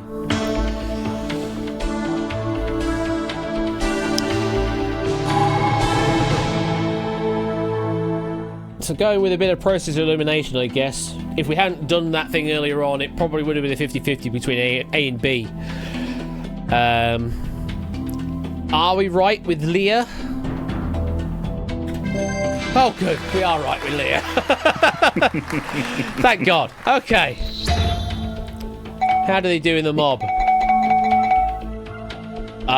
Interesting. So yeah, we only had the last one plus loads of AI get that one wrong alongside Natter. So I suspect everybody else getting it right. That's why it picked an AI out of there.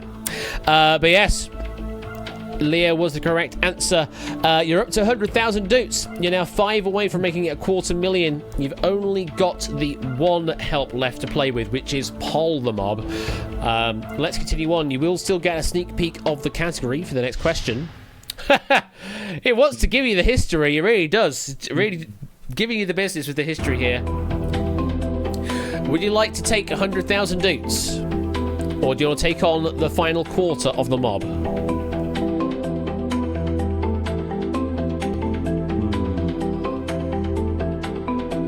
I think I've still got to help. I think I'm gonna take on the mob. Gonna take on the mob, okay. It is 1 versus 25. Founded in 1088, the University of Bologna is the oldest Western university still in continuous operation today. Which British university, founded as early as 1096, is the second oldest? Is it Oxford, St Andrews, or Cambridge? That question again. Founded in 1088, the University of Bologna is the oldest Western university still in continuous operation today. Which British university, founded as early as 1096, is the second eldest? Again, Duplasin with the long question. Amy, me, what's your thoughts? I feel like this is probably either going to be Oxford or Cambridge. Those are sort of the most known, certainly to me. They're certainly very prestigious. Yeah, and I presume also old. I mean, St Andrews mostly rings a bell as a golf course to me, or maybe that's something different. No, you're right. It is a golf course. Yeah.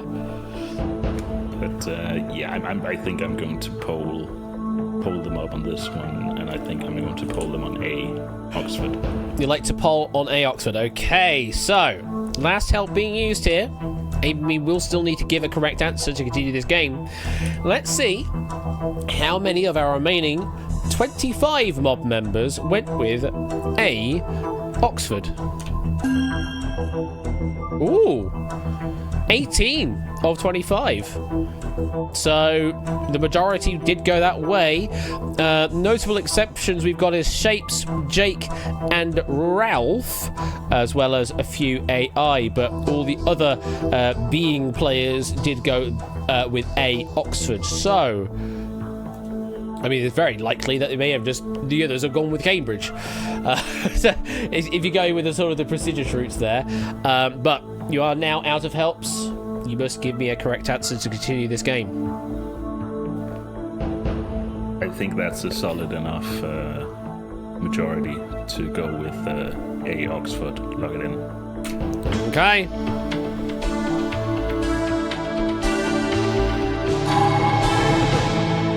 Was Oxford University founded as early as 1096? It was. Still in the game. And say from some quantum superpositions from the AI here, yeah, we got one slight change there to their detriment, actually. AI number 65, 40, 61, 63, and 75 getting eliminated. Jake, Pawson, Ralph, and Shapes getting eliminated. So you're down to 1 versus 17 rather than what it would have been 18.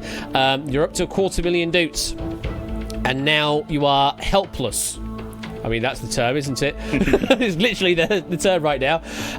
But you can continue this game on. If you can get up to the final row, then you get to see the question, but none of the answers before you decide what to do. For now, you get to see the category. That's all you need to do right now. And then you can make your decision whether to continue or not. We're going into anatomy and medicine. So, nice specific topic of science. Would you like to take the 250,000 dukes? Or do you want to take on the mob of 17 still in play? This could really be something that's completely doable or something that's completely impossible. This category. And I think, seeing as I'm with no helps now, I think I'm going to take the 250,000. Thank you very much. You like to claim the money and run. Final answer? Yes, please. There we go!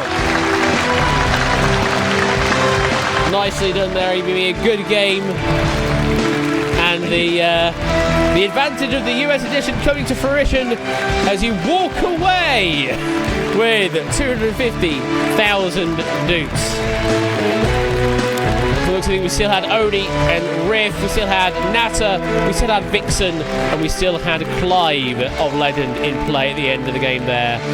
But congrats to you, AV. You claimed 250,000 dukes. How do you feel? Very much. I feel great. This was it's a great game. Went my way. Mm-hmm. So yeah, lovely. Did go your way, and yes, Ask the Host worked. I'm 1 for 1 tonight. I don't know what my overall record is. Someone probably should be tracking that. But it's been like, well, we're nearly 6 years into this stream right now, and I should have done that from the get-go. Although I didn't introduce Ask the Host all the way from the beginning. That was something I added in afterwards. Anyway, Amy, I hope you had fun. Absolutely. Always. Lovely. Thanks. Thank you very much for playing. I hope you'll be tuning in at some point during QNL2 this weekend. Absolutely. Wonderful. We'll look forward to seeing you then. And take care. Enjoy the rest of your week. We'll see you soon. You too. Bye. Bye. And yes, because the walk happened there, everybody is up for eligibility status, as it were, to be able to be picked as the next one this evening. It is about 9:30, so we've got time for at least one more game. Let's see who is taking on the Walk of Wealth. No, that's a different game, and also they don't use that anymore. Who's the next one this evening?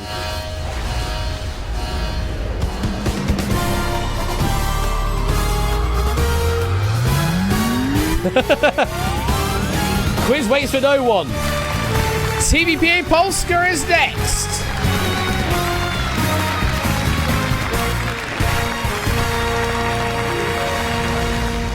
TVPA Polska, you are the next one this evening. If you like to play in Discord, head yourself to the green room. You can also just play in Twitch chat. That's also fine as well.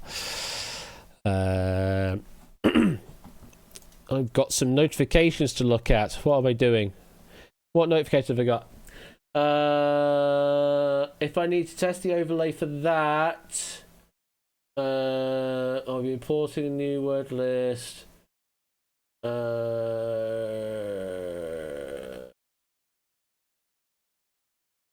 Okay, right. For that, build has been tested. No revealing information comes up on initial load. Right, okay. Static, so you should be able to do cut up job on that, right? No, I go to the finale, that's for the grand prize. I'll take you there. Right, okay, I won't do that then. Okay, so we've got more Excel, fantastic. Okay, cool. all of the things have been addressed from looks of things. Right, we've got TVP at Polska in the green room. Let's bring them into the live studio and say welcome. How you doing? Hello, I'm doing very well, thank you.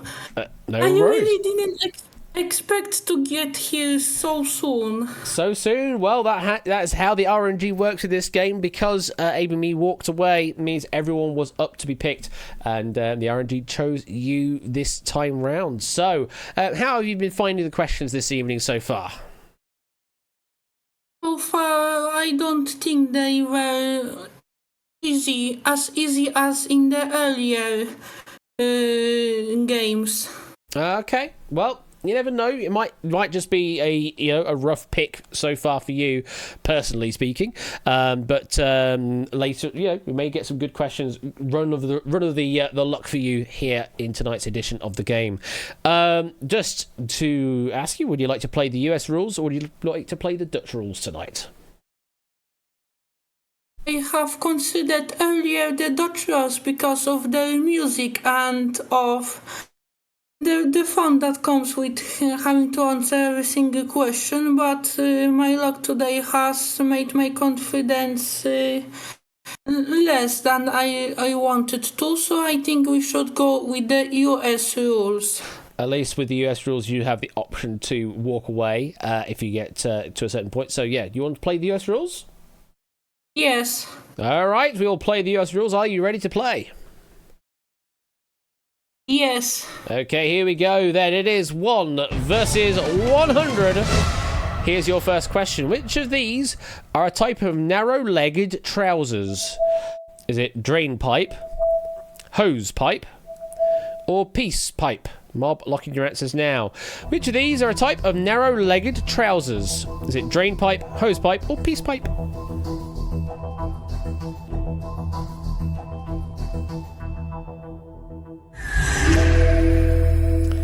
And Mob is in. What's your thinking here? Well, I don't recall any of these names because I live in Poland and no one has told me anything about these names. I haven't heard of them. Maybe they are popular in other parts of the world. They're certainly popular in UK, in the US, but yeah, you may know them from a different term in Poland, I suppose. So it might be a difficult one here. But we do have helps. You can use them from question number 1. There's no problem there. Okay, so can I ask you about it? You can ask me. Yes, absolutely. You would like to ask the host? Okay, please lock in that help. Okay, here is what I think. So I would say of these 3, the one that makes sense is drain pipe. It's just sort of the shape that they are cut in is just very cylindrical, I guess. Hose pipe is a bit too floppy, and peace pipe, nah, that's not a peace pipe. The one I'm very familiar with, I've heard before, is drain pipe, like drain pipe jeans, that kind of thing. So I would go with A, and that's my final answer. So you would say that you have much confidence about this answer? Pretty confident, yeah. Okay, so please lock in A. Let's go with A then. Metalpipe.wav. No, it's not metalpipe.wav, no. Though science is only a few years away from making that sound effect happen on trousers. But yeah, drain pipe is the correct answer. How are we doing in the mob? Ooh, okay. Wow. Quite a difficult one then. Wow. That does surprise me, honestly. I mean, I've definitely heard of drain pipe trousers before, so that does surprise me. 42 members getting eliminated. Flyboy, Manic Volcanic, Drahuska, Dragon, Rias, Dev, Chrono, Jake, Nata, Ape, Prey, Suyu, Shadowmane, Not a Cap, all getting around. You've definitely not heard of drain, have you not? Wow. So it's not an American term. Well, okay, I had no idea. I thought that was a fairly universal term in English-speaking languages, but it's clearly not. Wow. Huh. Okay. You learn something new every day. It isn't even popular in the UK. Okay. Well, it is in the UK. I've definitely heard it in the UK. But yeah. Things I learned. apparently, yeah, it's not a universal term. Right. Okay. And yeah, probably good W went with hosepipe. Well, what I can say, it has worked out perfectly for you here. You're up to 25,000 doots by doing very little work right now, and you're 8 away from the halfway point. So I get to ask you this question. After question number 1, would you like to take 25,000 doots, or do you want to take on the mob for a bit more? I'm going to take on the mob. Gonna take on the mob. All right, here we go then. Question number 2. Here it comes. What is normally stored in an arsenal? Is it weapons? Is it wool? Or is it wheat? No, it's not a football team then. What is normally stored in an arsenal?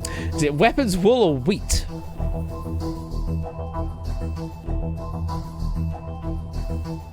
I'm hoping this one is a bit more universal. Mob is in. I have no doubts about it. Please lock in A weapons. You took my D answer. Sorry, Pop. Going with the weapons. Yeah. It indeed the weapons. Just Silver Electron getting that wrong or failing to answer in time. I will find you. I know you will find me in a matter of hours. At this point, in a matter of hours, you will find me, and then you won't take me anywhere. Anyway, 7 away from the next level up. You're still on 25,000 doots. Would you like to take that, or do you want to take on the mob for a bit more? I'll take on the mob. Take on the mob. Well, if it's that easy, Pop, oh, might be okay. Anyway, next question. The song Tomorrow Belongs to Me comes from which Candor and Ebb musical? Well, there's a Clive question. How? Is it Kiss of the Spider-Woman, Cabaret, or Chicago? I was wondering when the Clive questions would come up. There you go. Here's the question again. The song Tomorrow Belongs to Me comes from which Candor and Ebb musical? Is it Kiss of the Spider-Woman, Cabaret, or Chicago?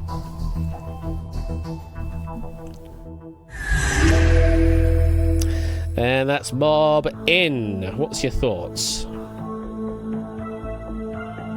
This is a question that I have no idea on. Okay. I don't know what is that song, and I don't know any. I think I only know Cabaret from the title. So maybe using another help here then, yeah? Yeah, I want to trust the mob final. I'm gonna use Ask the Mob, okay. Trust. Oh, well, I've locked in Ask the Mob now, unfortunately. Well, we'll see how this goes, because this may still work out for you in your favour, and we'll leave the Trust the Mob till later, and that's a more powerful help. Let's see with Ask the Mob. Let's see who it picks out. We have got two human players, or human player and non-human player, or beings. We'll go with beings. There's the word I'm going for. B and C. We know it's not A, Kiss the Spider-Woman. We've got Shapes on B. We've got Ralph on C.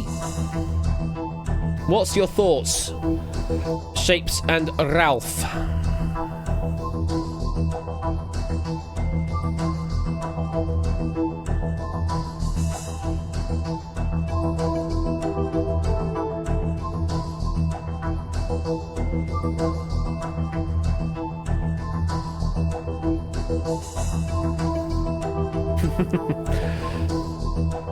Tappity tap. So Ralph said, I once went on holiday to somewhere in the Spanish islands. The resort we were at put on a show of Chicago. I can't remember any of the songs from it. So there's why Ralph leant towards C. Shapes? Any news? guessing on vague intuition, not much more than that, really. So that's what they have proffered an opinion on. We know it's definitely not A. Does that help you out there?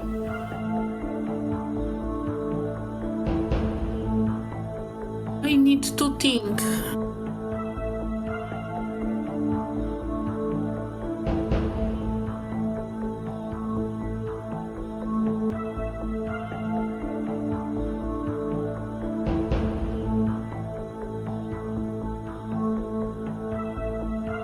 The choice that the random number generation has made for the Ask the Mob question has got me thinking that the mob must be really divided on this matter. Maybe. It only gives us a snapshot of the overall picture.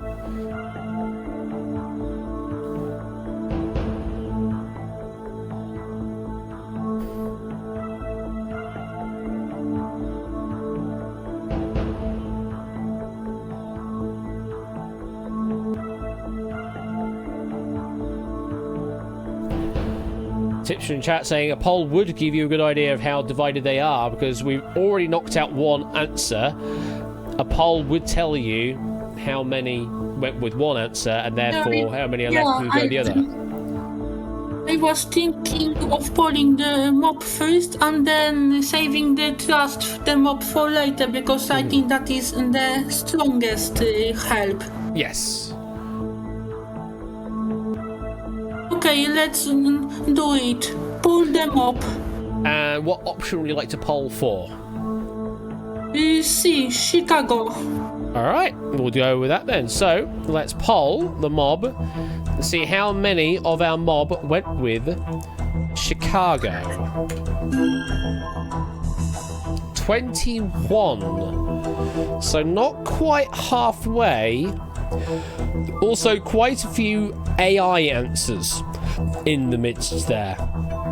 I can see an SJ, I can see a Ralph, and I can see Maxio on the bottom row there as beings that have answered, and also Nona's avatar I can't identify right now, but the rest of them are all AI. So it seems like the humans have skewed a slightly different way. It's maybe my read of it, but they may have skewed across all three answers. We only saw two of them because that's how Ask the Mob works. We know it's definitely not A, but 36% of the audience, according to Pop, said C, Chicago as their answer. And how many human players have chosen that answer? On C, Exactly. there were 1, 2, 3 human players that gave that answer, if memory serves. So if this is the right answer, then only 3 humans would remain. Plus any AI as well. Yeah.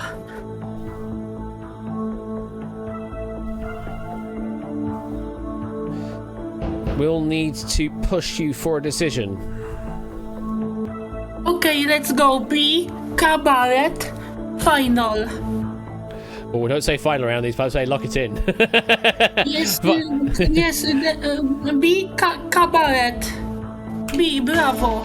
We will lock that one in.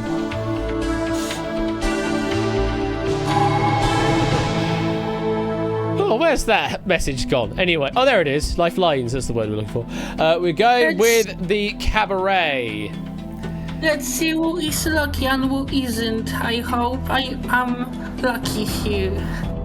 Is the correct answer Cabaret to stay in the game? It is. Yes. We're still in the game with Cabaret.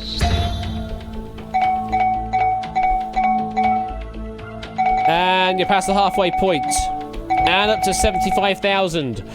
Okay, so yeah, Lollibus, Ralph, SJ, Amy, Maxio, and a smattering of AI getting that one wrong, but the rest all getting it right. 34 players still in the game.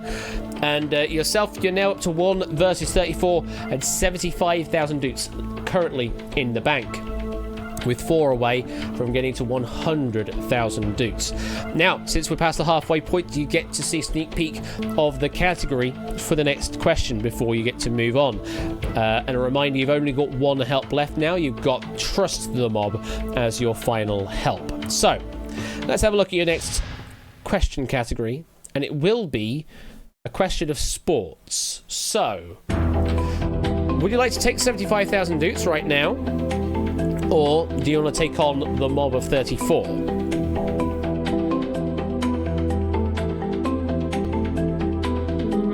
Okay, let's go for the mob. Going for the mob, okay. It is 1 versus 34. Which football team won the English Premier League in 2019? Was it Manchester City, Liverpool, or Tottenham Hotspur? Mob blocking your answers. What? Not Arsenal. Which football team won the English Premier League in 2019? Is it Manchester City, Liverpool, or Tottenham Hotspur?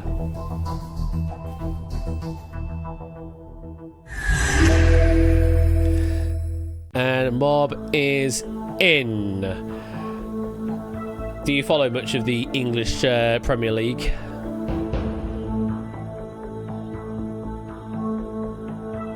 One time a year, That's more than I do then. Sometimes I just really sometimes I just get to read a newspaper article about the English Premier League. That's my sheer coincidence. I'm not too interested in American and British football. Well, you do still have the trust. Even though I've played the FIFA games. Oh yeah.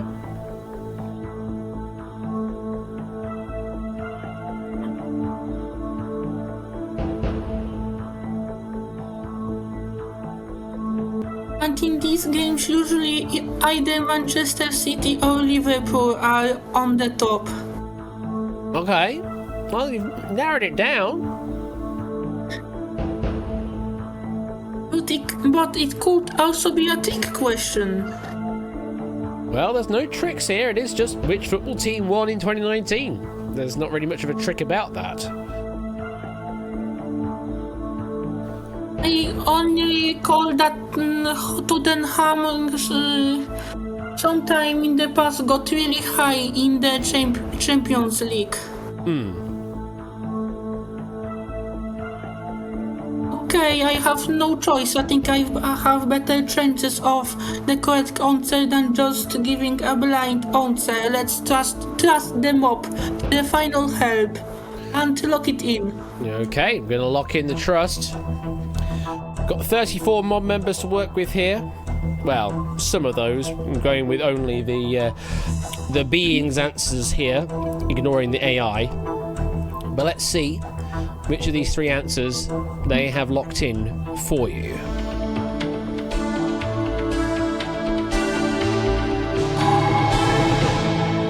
They've gone with Man City as the correct answer for 2019. This is correct, you're still in the game. I'm not too confident about if this answer is correct. Well, let's see. To stay in the game, is it Manchester City?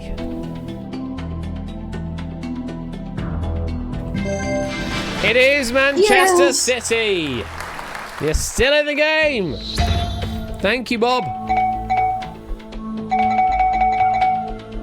We say goodbye to Vixen, Cetra, and Tipster, as well as 6AI. That's a total of 9 eliminations. You are now up to 100,000 dudes. And you're 5 away from 250,000 dudes. But you now have no helps. If you choose to play a question, you must get it right to survive. But you get to see the category before you make that decision. So, let's have a look at the next category that you could be facing. And it will be current events at time of writing, which could be anything back to 2019. So, current events within 5 years. So, what do you want to do? Would you like to take the 100,000 dutes, or do you want to take on the mob of 25? No, I think that this amount that I have currently gained in this game is more than anything I've ever won in quiz night. On the previous record was the secret fortune win of 75,000 dudes. So I want to take the 100,000 mobs and not play further. So you want to take the money and run, yeah? Yes, take the money. Good choice, I fear. 100,000 dukes going your way. Nicely done there, TVP Polska. Great game there. Yes. How do you feel?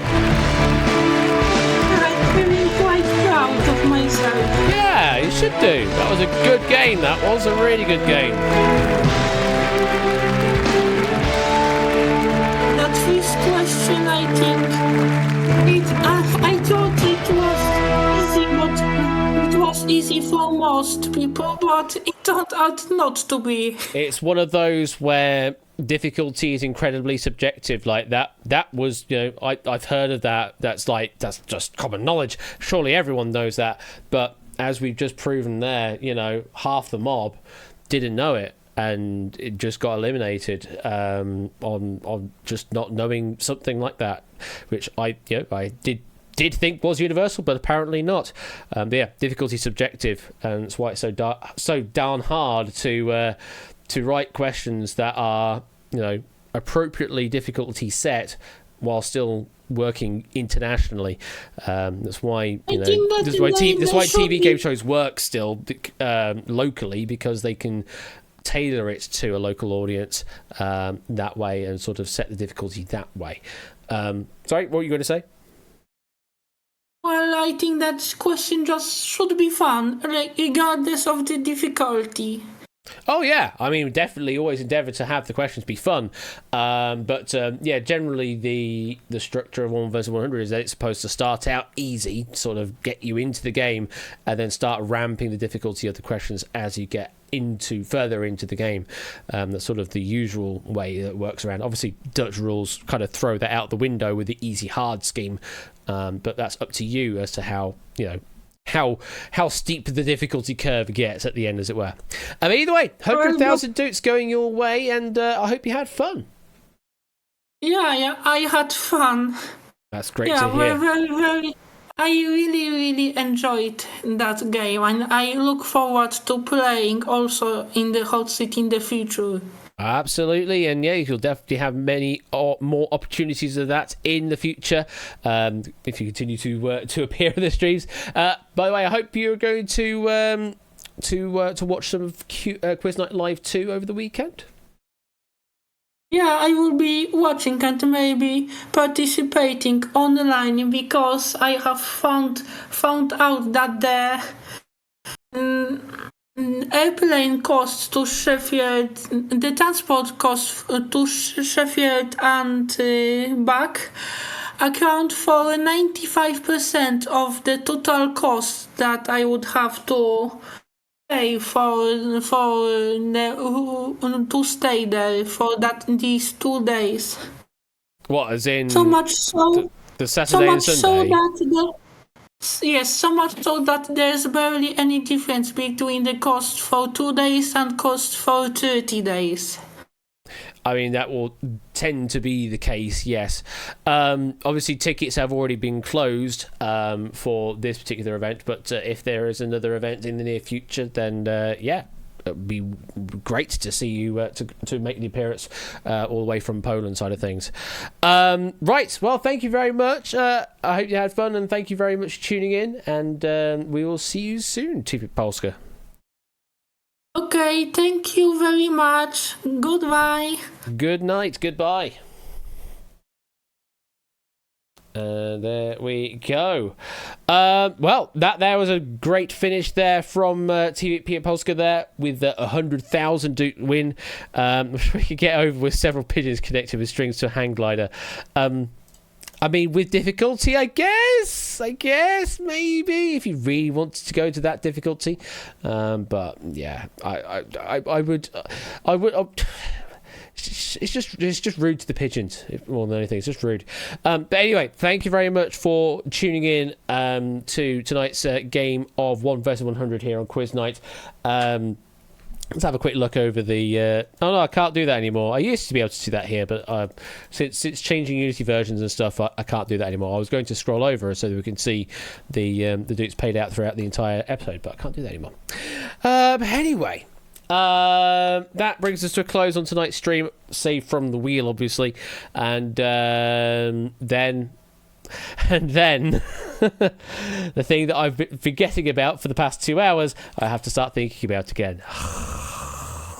Yeah, Q&L 2 gets set on the bed. And then... no, and then! There you go, Danny.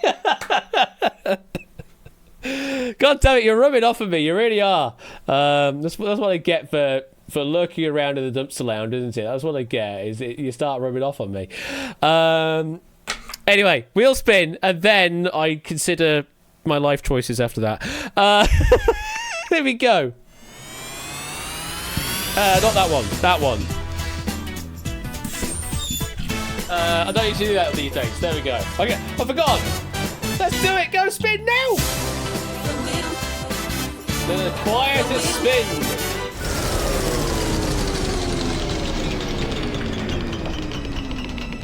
Hang on. I have to say, folks, that is in the grid G. That is just to the left-hand side of that peg. Might not be very obvious from your angle, but from my angle it is just on this side here. Therefore, it will stay on in the grid. Distribution G. Oh, what did I even do on that one? I can't even remember.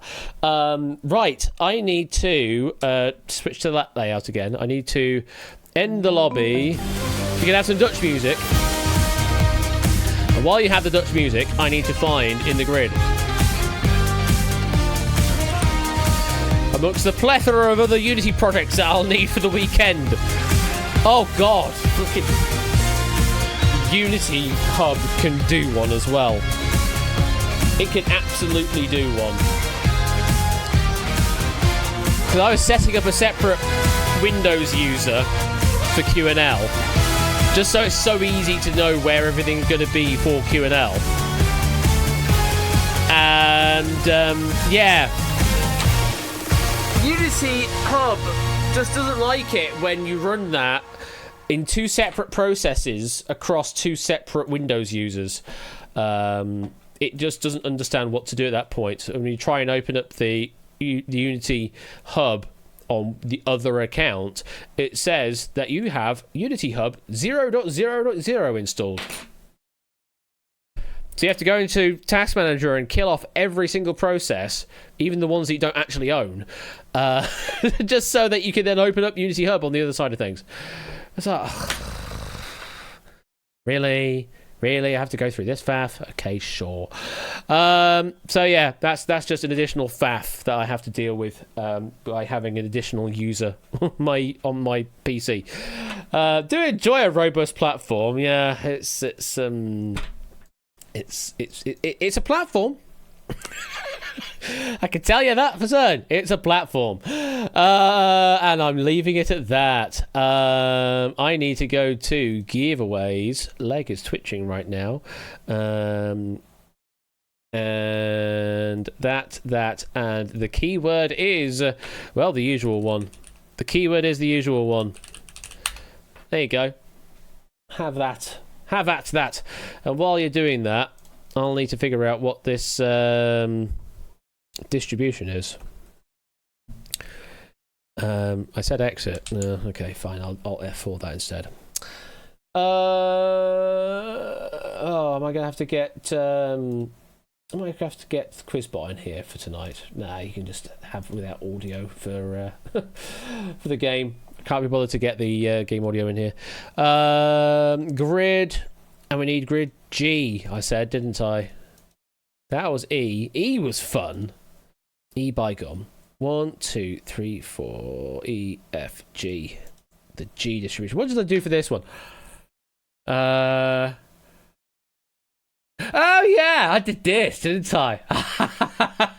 Oh yeah, I forgot I did this. This is another crazy distribution. This one is. Okay. Right. I need to get my music sorted again, so let's go to tipping point.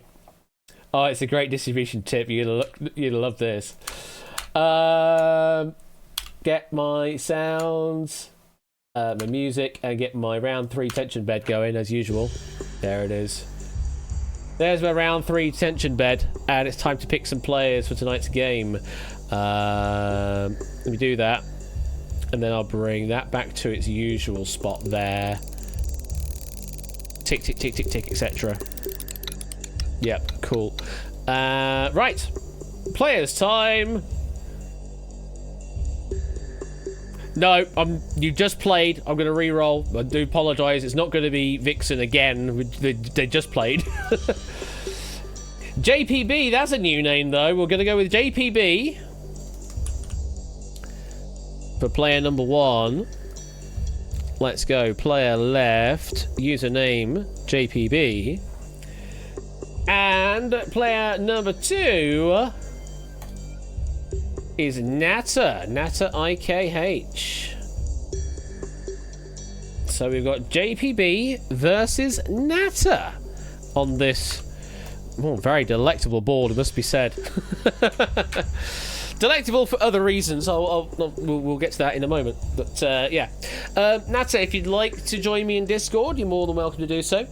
Same invites to you as well, JPB. You can also play just from Twitch chat. Let me know either way. It's not a suffer grid, is it? Oh, SJ. Oh, SJ.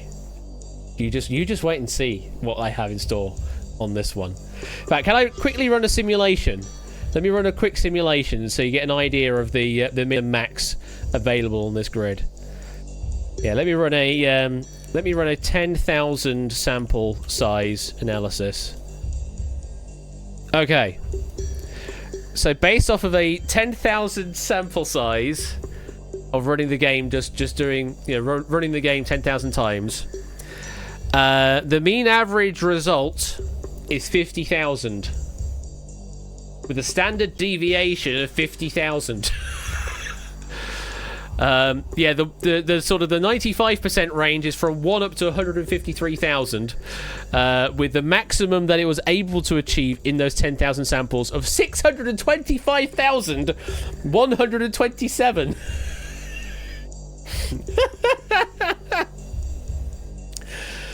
So yeah, that's a lot. Oh, European Open Studio. I want to drag you all this way down. There we go. I can drag you. Well, I tried dragging you and it didn't work. Let's try again. Did that work that time? There we go. Hello, Natter. Hello, Ashley. Hello, how you doing?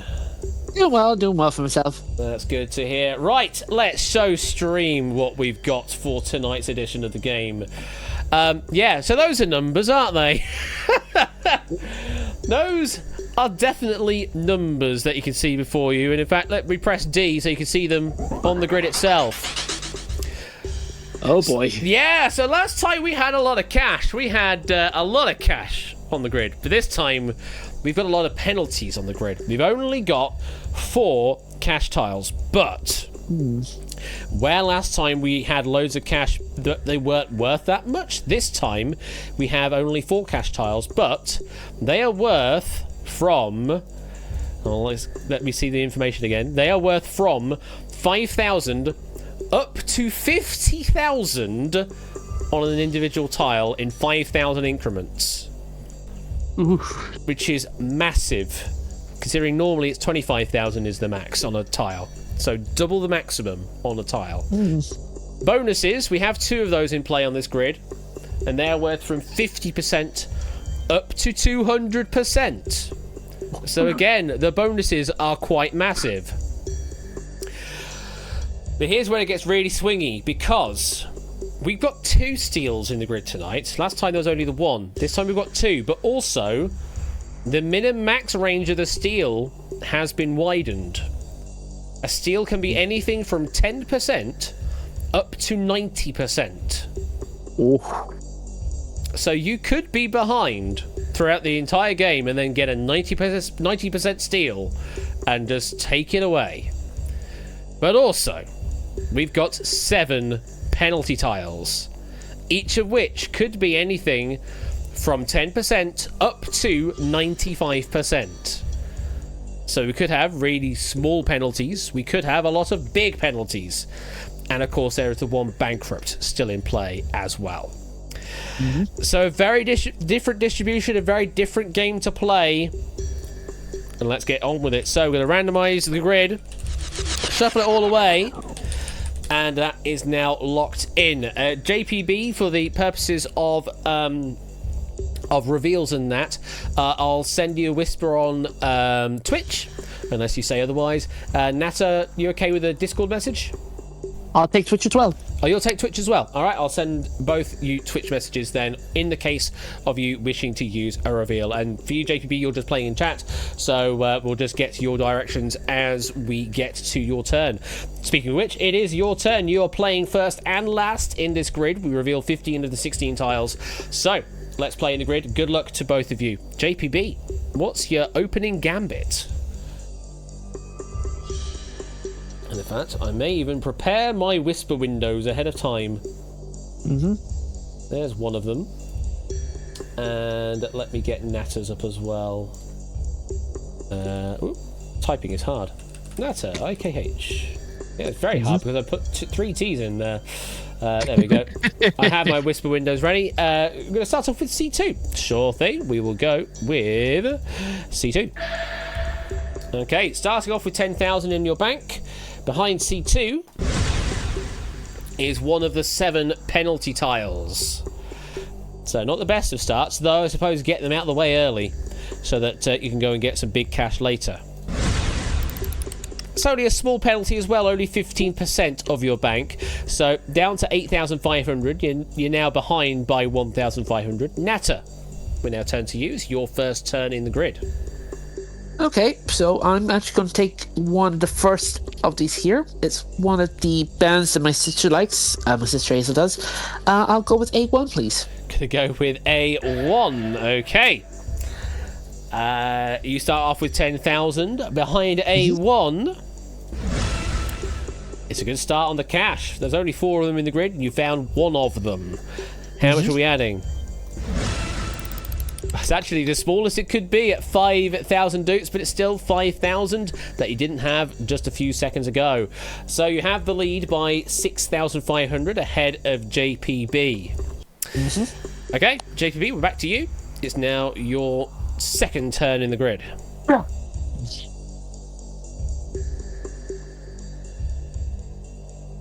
Going with the wonderful paper size of A4.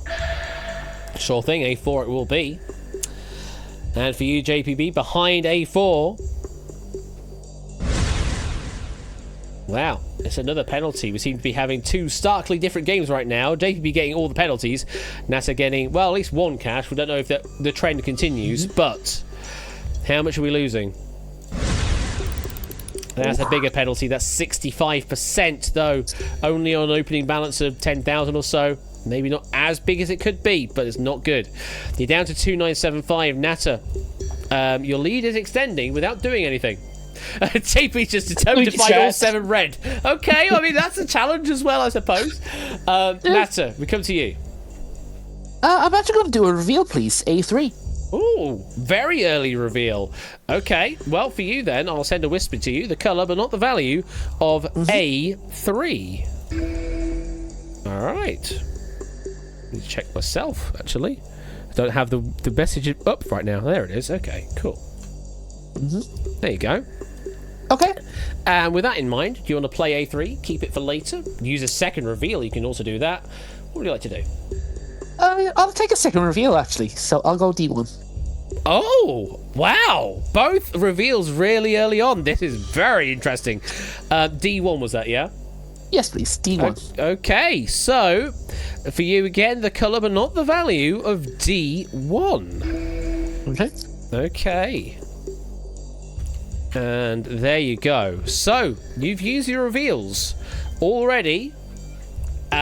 You have prior knowledge of those two tiles.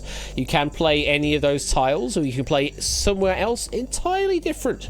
It's up to you. I'll take D1, please. Going to play D1, okay? Yes, please. So clearly it must be a good one for you.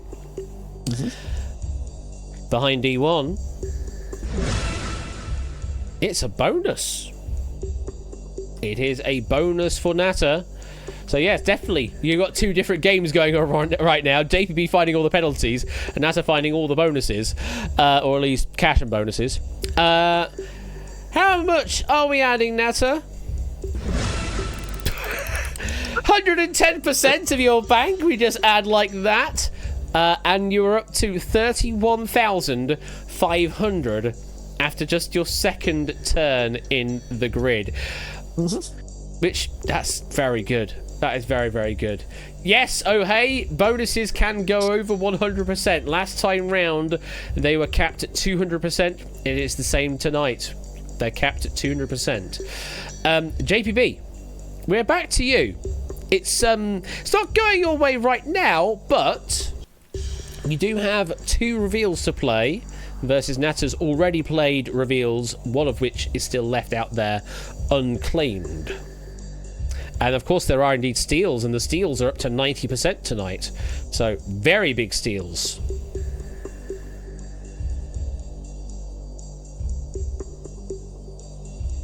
So still a very early game. Yeah, there you go. That's definitely the game. Like, I mean, you could be just saying, yeah, I'll find all 7 red, and then I'll find the steal at the end. Because you are the first player, you get to play 8 of the 16 tiles. So you can theoretically find every single penalty and then take the steal at the end. Though, of course, you're hoping that the steal is of sufficient value to take the win. You're going to go with D2. Right. D2 it shall be. Well, JPB, you seem to be on track. No. You're making an easier game for Natter, but also you are continuing your trend. More penalties, please. Another 55%, if you will. You're down to 1,339. But this game is still wide open. Natter, we come back to you. You've had nothing but good luck. JPB's had nothing but bad luck right now. True. I have to admit that is true. Okay, so I know that C4 technically could be an explosive there, so at least. So it could be a possibility that it might have the next fail, or it could be bankrupt. There. Could be explosive. So I'm actually going to skip that one. Okay. I'm going to go left to C3. Going adjacent to the potentially explosive C4. And going with, well, it's one number less, so clearly it's less explosive. C3? Yeah? It is a penalty. There are still quite a few of them in the grid, though you've just knocked off one. And does mean now JPB can't get all of the penalties. Yeah, that's true. You stopped him from doing that. But how much of your 31,500 are we losing? Ooh, 40% of it. So you come down to 18,900. You still have the lead by, well, 18,000 and about 600. JPB will just replace that red with the black. So it can still track. It can still track, I suppose. We come back to you, JPB. Situation is there's just 3 cash left, 1 bonus left, 2 steals as well out there that could still win you the game back. And the bigger. Going for B1. Alright, B1 it shall be. Behind B1 for JPB, Ooh, it's one of the two steals in tonight's grid. Sort of an early steal, so maybe not the best time to apply it, but does mean you're clawing some of that lead back. Or you could even take the lead with this, depending on how big the steal is. Should have revealed. Well, you still have the two reveals for later turns. How much are we stealing from Natter? 55%. Well, that guarantees a take of lead. You're up to 11,734. Natter comes down to 8,505, and there is a change of lead. And also, almost kind of, evening this game back out again, back to almost where we started. Natter, we're now back to you. You only have the foreknowledge on the colour of A3. That is all you have left. Everything else is sort of, random picking. Okay, so I know that I said something about C4 there, so being explosive, so I'm going to go for C4. Gonna go with, if in doubt, C4. Blow it up. Blow it up. It's cash. So explosive in a different way. How much are we adding? 10,000. It's the second lowest value it could be in the cash tile, but it is still cash and regains the lead by nearly 7,000 doots. Yes, Dingy Grid, apparently. JPB, we're back to you. We are at the halfway point in the grid. You still have two reveals. What's your situation? What's your thoughts? And you are going to be using one of your reveals. Okay, so I'll give you the colour, but not the value, of D3. Okay. Oh, typing is hard. There we go. So there's your information for that tile there, JPB. With that in mind, you can play that right now. Keep it in reserve. Use your second reveal. Up to you.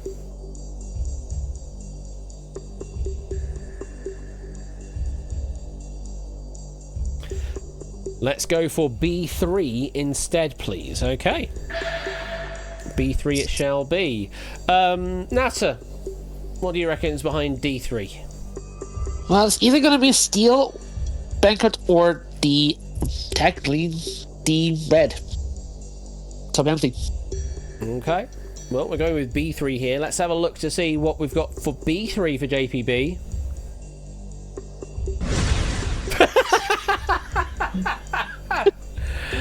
Oh, man.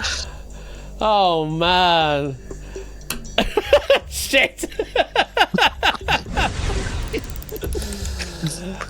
So there's a bankrupt, folks. I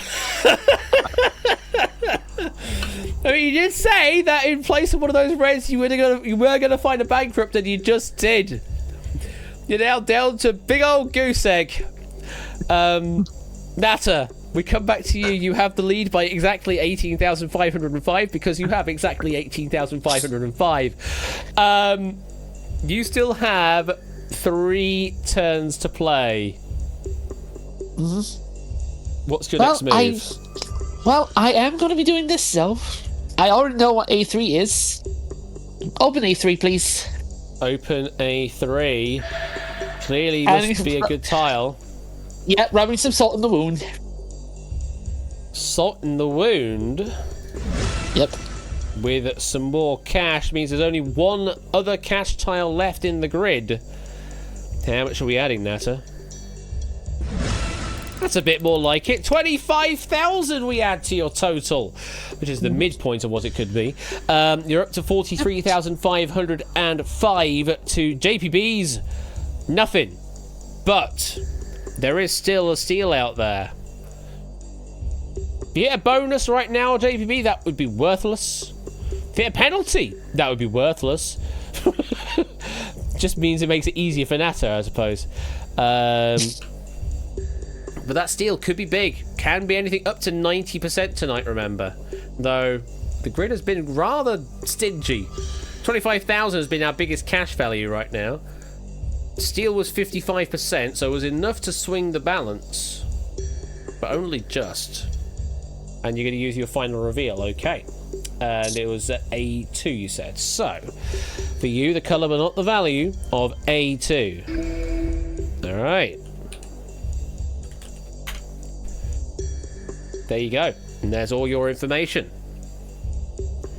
So, with that in mind, you can play either D3 or A2, or you can play somewhere else.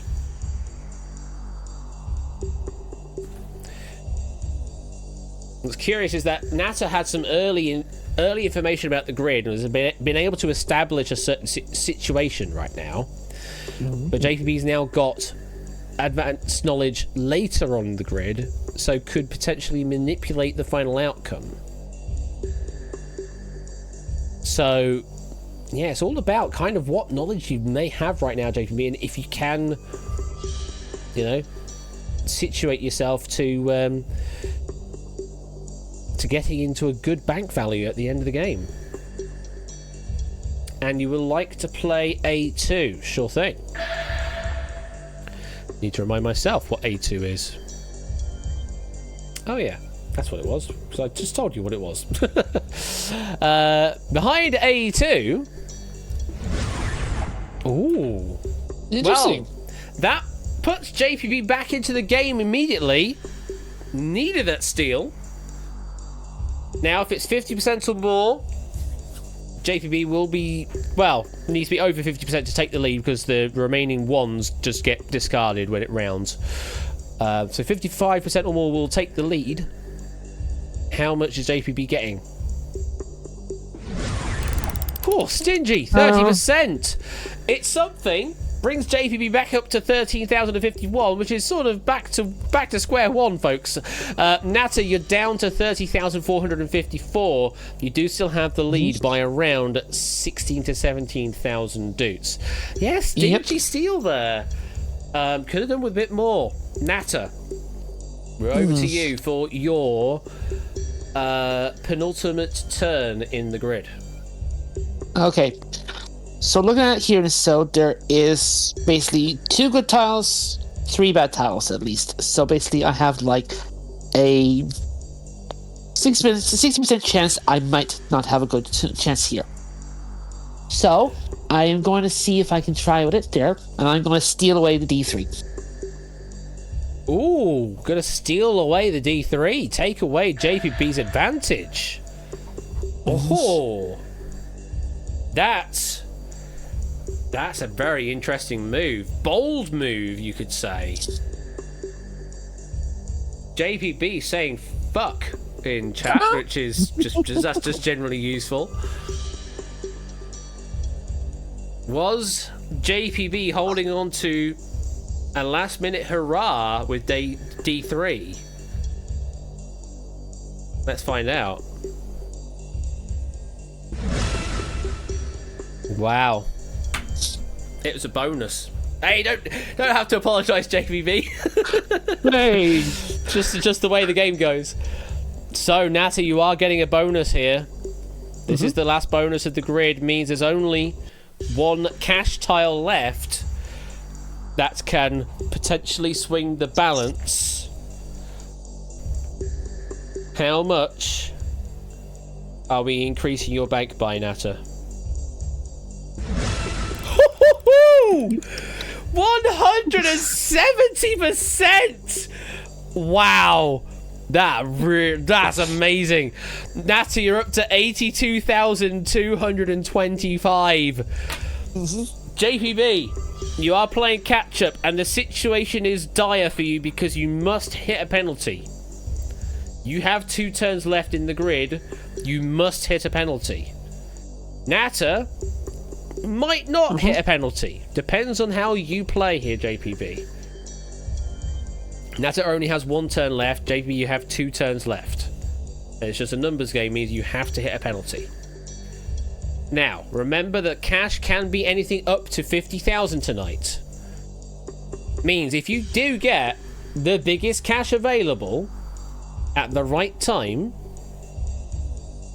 and Natta finds a severe enough penalty, you can still win the game here, JPB. It is not all lost. Well, it's curious, Rias, because if he does get a penalty now, makes the odds slightly higher for Natter to find the cash.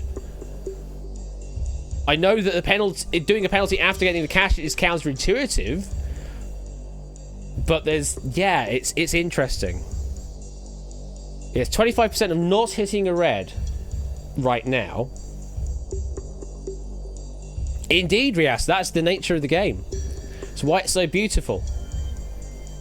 You can play it either way round, and not necessarily be perfect playing. There's not really any knowledge of how the perfect game is. You're going for b4. So, you know what I said about if the cash were the biggest value it could be?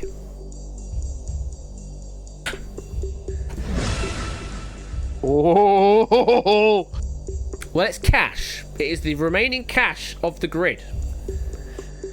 Means both of you have to hit a penalty now. It is a race to the low penalties.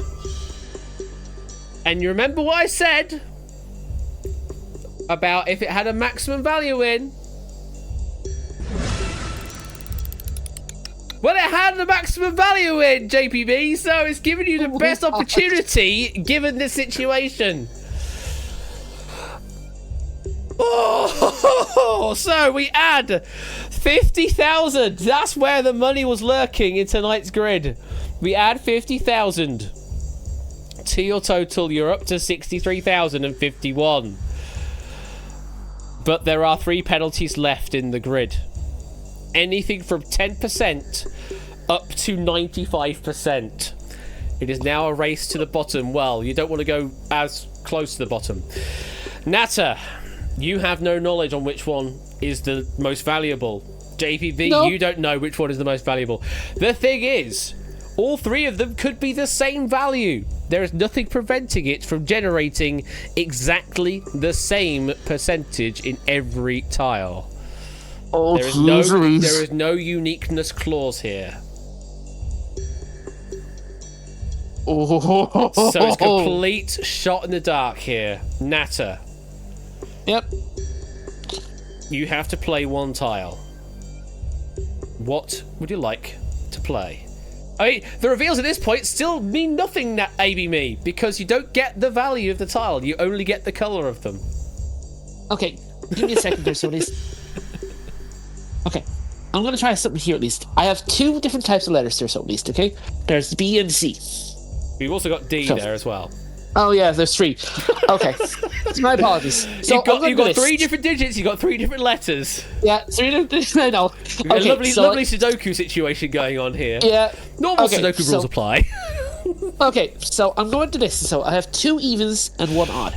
I'm going to go flip a coin for a second. If I get heads, which is the queen, I'll go for even. If it's the gate, if it's the crest, then it's tails. That'll be odd. So let me skim it for myself. It's the queen. So I'm going heads. So heads for 2, tails for 4. Nope. Coin, not just for Secret Fortune, no. Also for in the grid. B2. B2 is what you want to play, yeah? Yes. I'm taking B2. Okay, well, we know it's this colour. Let's just get But that how out of the much? way. We know it is that colour. But by how much? But how much of your 82,225 are we currently losing? I'm not liking this. If only it could be 100% JPB. No, that is left only to the bankrupt. Penalty, though, can be as much as 95%. So, basically a bankrupt, but you still have 5% to work with.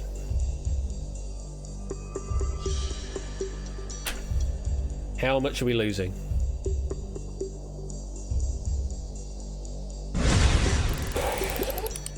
$75%. This game is blown right open. Natter, you're down to 20,557. That is where you will finish. But it's not a winning score right now. JPB, you are now in the lead by 43,000, somewhere like around that mark. It's time for you to pick your poison. It looks about 2/3y, doesn't it, Jason? It looks about 2/3y. So odds are in your favour right now.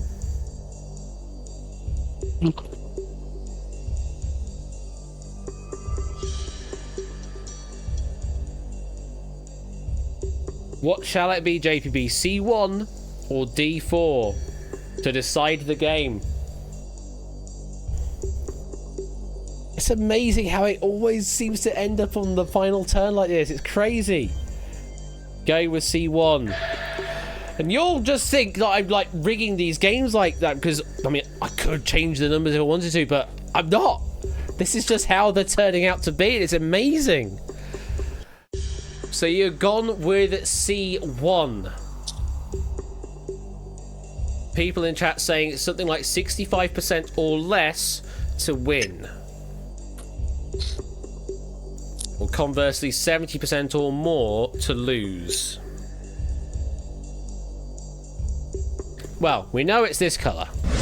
And we made a lovely plus symbol on the grid. Yay. But all the pluses do not come together to make a big plus. No, they make a minus in this case. Mm-hmm. But how much of JPB's 63,051 are we losing?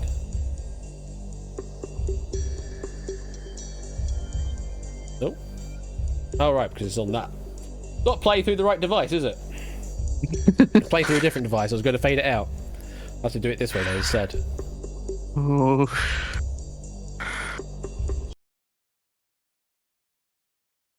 %70%! 70%! And like that, JPB ends on 18,916 natter by the slimmest of margins.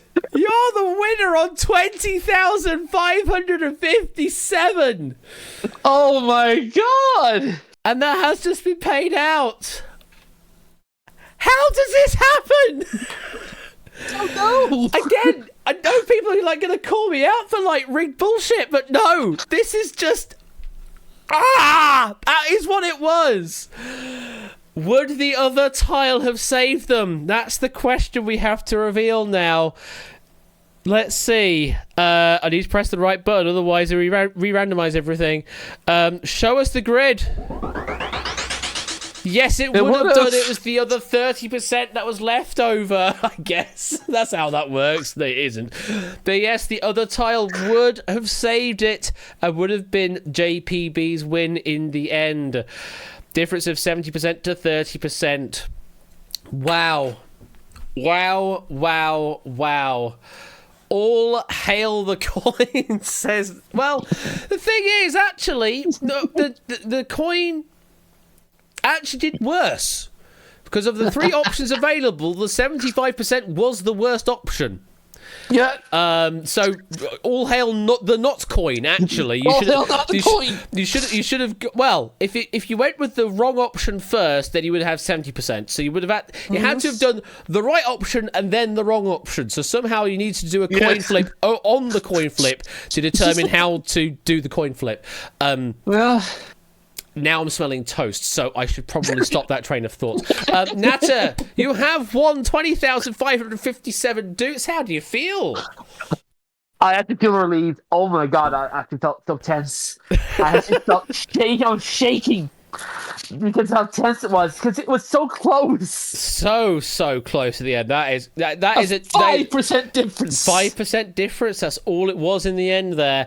Thank you very, very much for playing, Natter. I hope you had fun. Yes, I did, actually. Thank you so much. And I finally got a chance to get to play again, at least. Take care. Enjoy the rest of your week. And we'll catch you soon, Natter. Take care. You too, and thanks, and happy Thanksgiving to everybody there in the USA Oh, tomorrow. yes, indeed. Happy Thanksgiving to everyone tomorrow. That I forgot that happens because, all the Q&L 2 stress happening. Thank you, Nat, for reminding me on that, and thank you. Enjoy the rest of your week. We'll see you soon. Well, dude, thanks so much. Bye. And Bye. JPB, thank you very much for playing in chat. I hope you enjoyed your time there as well, playing in the grid. Was a very strange game for you there, going through all those penalties, and then suddenly that happened at the end. That happened. Clap. That's all you need to say. Thank you for the 52-month resub there, Jason. Appreciate that. And yeah, absolutely, that's all you need to say, because that was ludicrous. I again, such a completely different game to how it was played last time round, with such a completely different distribution. So I want to say it's infinitely replayable, but there are a finite number of combinations that we can go with. I mean, I could make the grid bigger, but I think actually a grid of 4x4 is sort of the perfect size for it, because if it's any smaller, the games are over too quick, and if it's any bigger, then the first half of the game kind of means nothing. This one, the front half of the game actually mattered, because that's what sort of bolstered Natter's score in the end. Had he not gotten that stuff earlier on in the grid, then he probably would have lost and JPB would have won. That's how the game goes. 10 by 10 in the grid. Let's go. Yeah, 4x4 I think is just sort of the perfect size for a game, because you get sort of the distinct early game, mid game, end game just from that.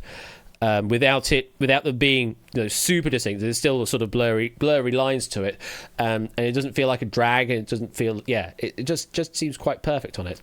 I mean, we could do a 10 by 10 in the grid if people want to do that kind of stuff. Make it a grid of 500 tiles for all I know. 10 by 10 would be worse than an episode of Shagged and Ram. Be 5. God, bring up the pie chart of how much is left. So you see, we've got 23 cash tiles left still in the grid, 14 penalties, and 5 of those bloody bankrupts. No, if I'm still following the rules of in the grid, there'll only be the one bankrupt tile. That would feel weird in a 10 by 10 grid, only having one bankrupt, but there you go. Anyway, this is a match ball tile.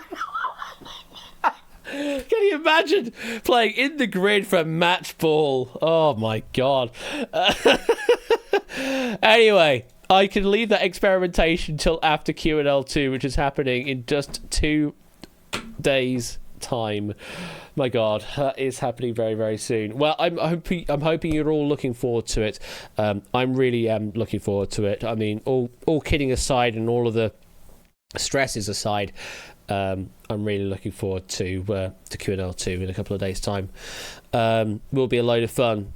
Great, it'll be great to see everyone again, and good to try and put this show on the proverbial, as it were, and make the live happen once more, and this time with more feeling and better sound as well. I'm hoping that the sound should be pretty good this time around. I was testing the mics on the desk earlier, the hired gooseneck mics, and by God, they are sensitive. Jesus Christ, they are incredibly sensitive mics. So yeah, that's going to be good fun. Tipster, thank you very much for the £5 dono. My software doesn't pick up the Streamlabs donos, unfortunately, but I do get to see them in Twitch chat. Yes. Oh heck! All this talk of grids has reminded me. I still need to separate my balls. That's a personal problem, Tipster. I'll let you deal with that. But we're looking forward to your balls. No, that sounds really bad out of context as well. Either way, thank you for the £5 dono, Tipster, and looking forward to seeing you at Q&L 2 as well, helping with all of the tech which you're doing. Well, you're doing lots of stuff from the admin and organisation side of things, which has been amazing. And yeah, definitely looking forward to that. Oh, those badges look good. Oh, those badges look really good. Nice work, folks. Nice work. Much better than what I was able to do, anyway. Anyway, I'm going to stop waffling, and we'll close this stream out. Do we have anyone to go and raid into this evening? It is 20 to 11 already. And yes, please remember, I'm not streaming on Friday. That is when we are setting up at the venue. I'm streaming Saturday and Sunday, starting at 9:30 in the morning here UK time, ending at 8 p.m. on the Saturday, ending at 7 p.m. on the Sunday. There will be frequent breaks throughout, some of them longer than others. We've got like actual lunch breaks sort of baked into the schedule, so there may be extended times where the stream's not really doing much. I am trying to sort out an auto playing video for the breaks, so that you've still got something to watch on stream. Hoping that's going to be just some of the existing VODs from QNL1, just so you get a flavour of what it used to be, what it was at QNL1, to fill in the time. And outside of that, I can always put on some warm-up games of some description as well. Just get loads of brain teaser on the go. Do something like that. But yeah, that's sort of the situation. The plans I need to sort out for tomorrow is sort of the finalisation from my side of things of all of my PC setup and that. So yeah. We do have a Mr. Quizzy Dan live right now. Currently playing a Ranger. I think we're going to say I think we will say hi to Quizzy Dan. Oh, if I can type it correctly. Or Google could apparently say, No, you're not saying hi to that. How did you say... Sorry, Google. I did not say that word. Google thought I said P-U-S-S-Y, Dan. Not Quizzy Dan, but P-U-S-S-Y Dan. Google! Get your shit together, that's terrible. Anyway, we're going to go and say hi to Quizzy Dan. Yeah, I know, right? Dirty-minded Google is... I think we're just going to go straight in with that raid message as well. Dirty-minded Google is our raid message over to Quizzy Dan. Enjoy the rest of the evening, and I will be seeing you online on Saturday at 9:30 in the morning. Bloody hell.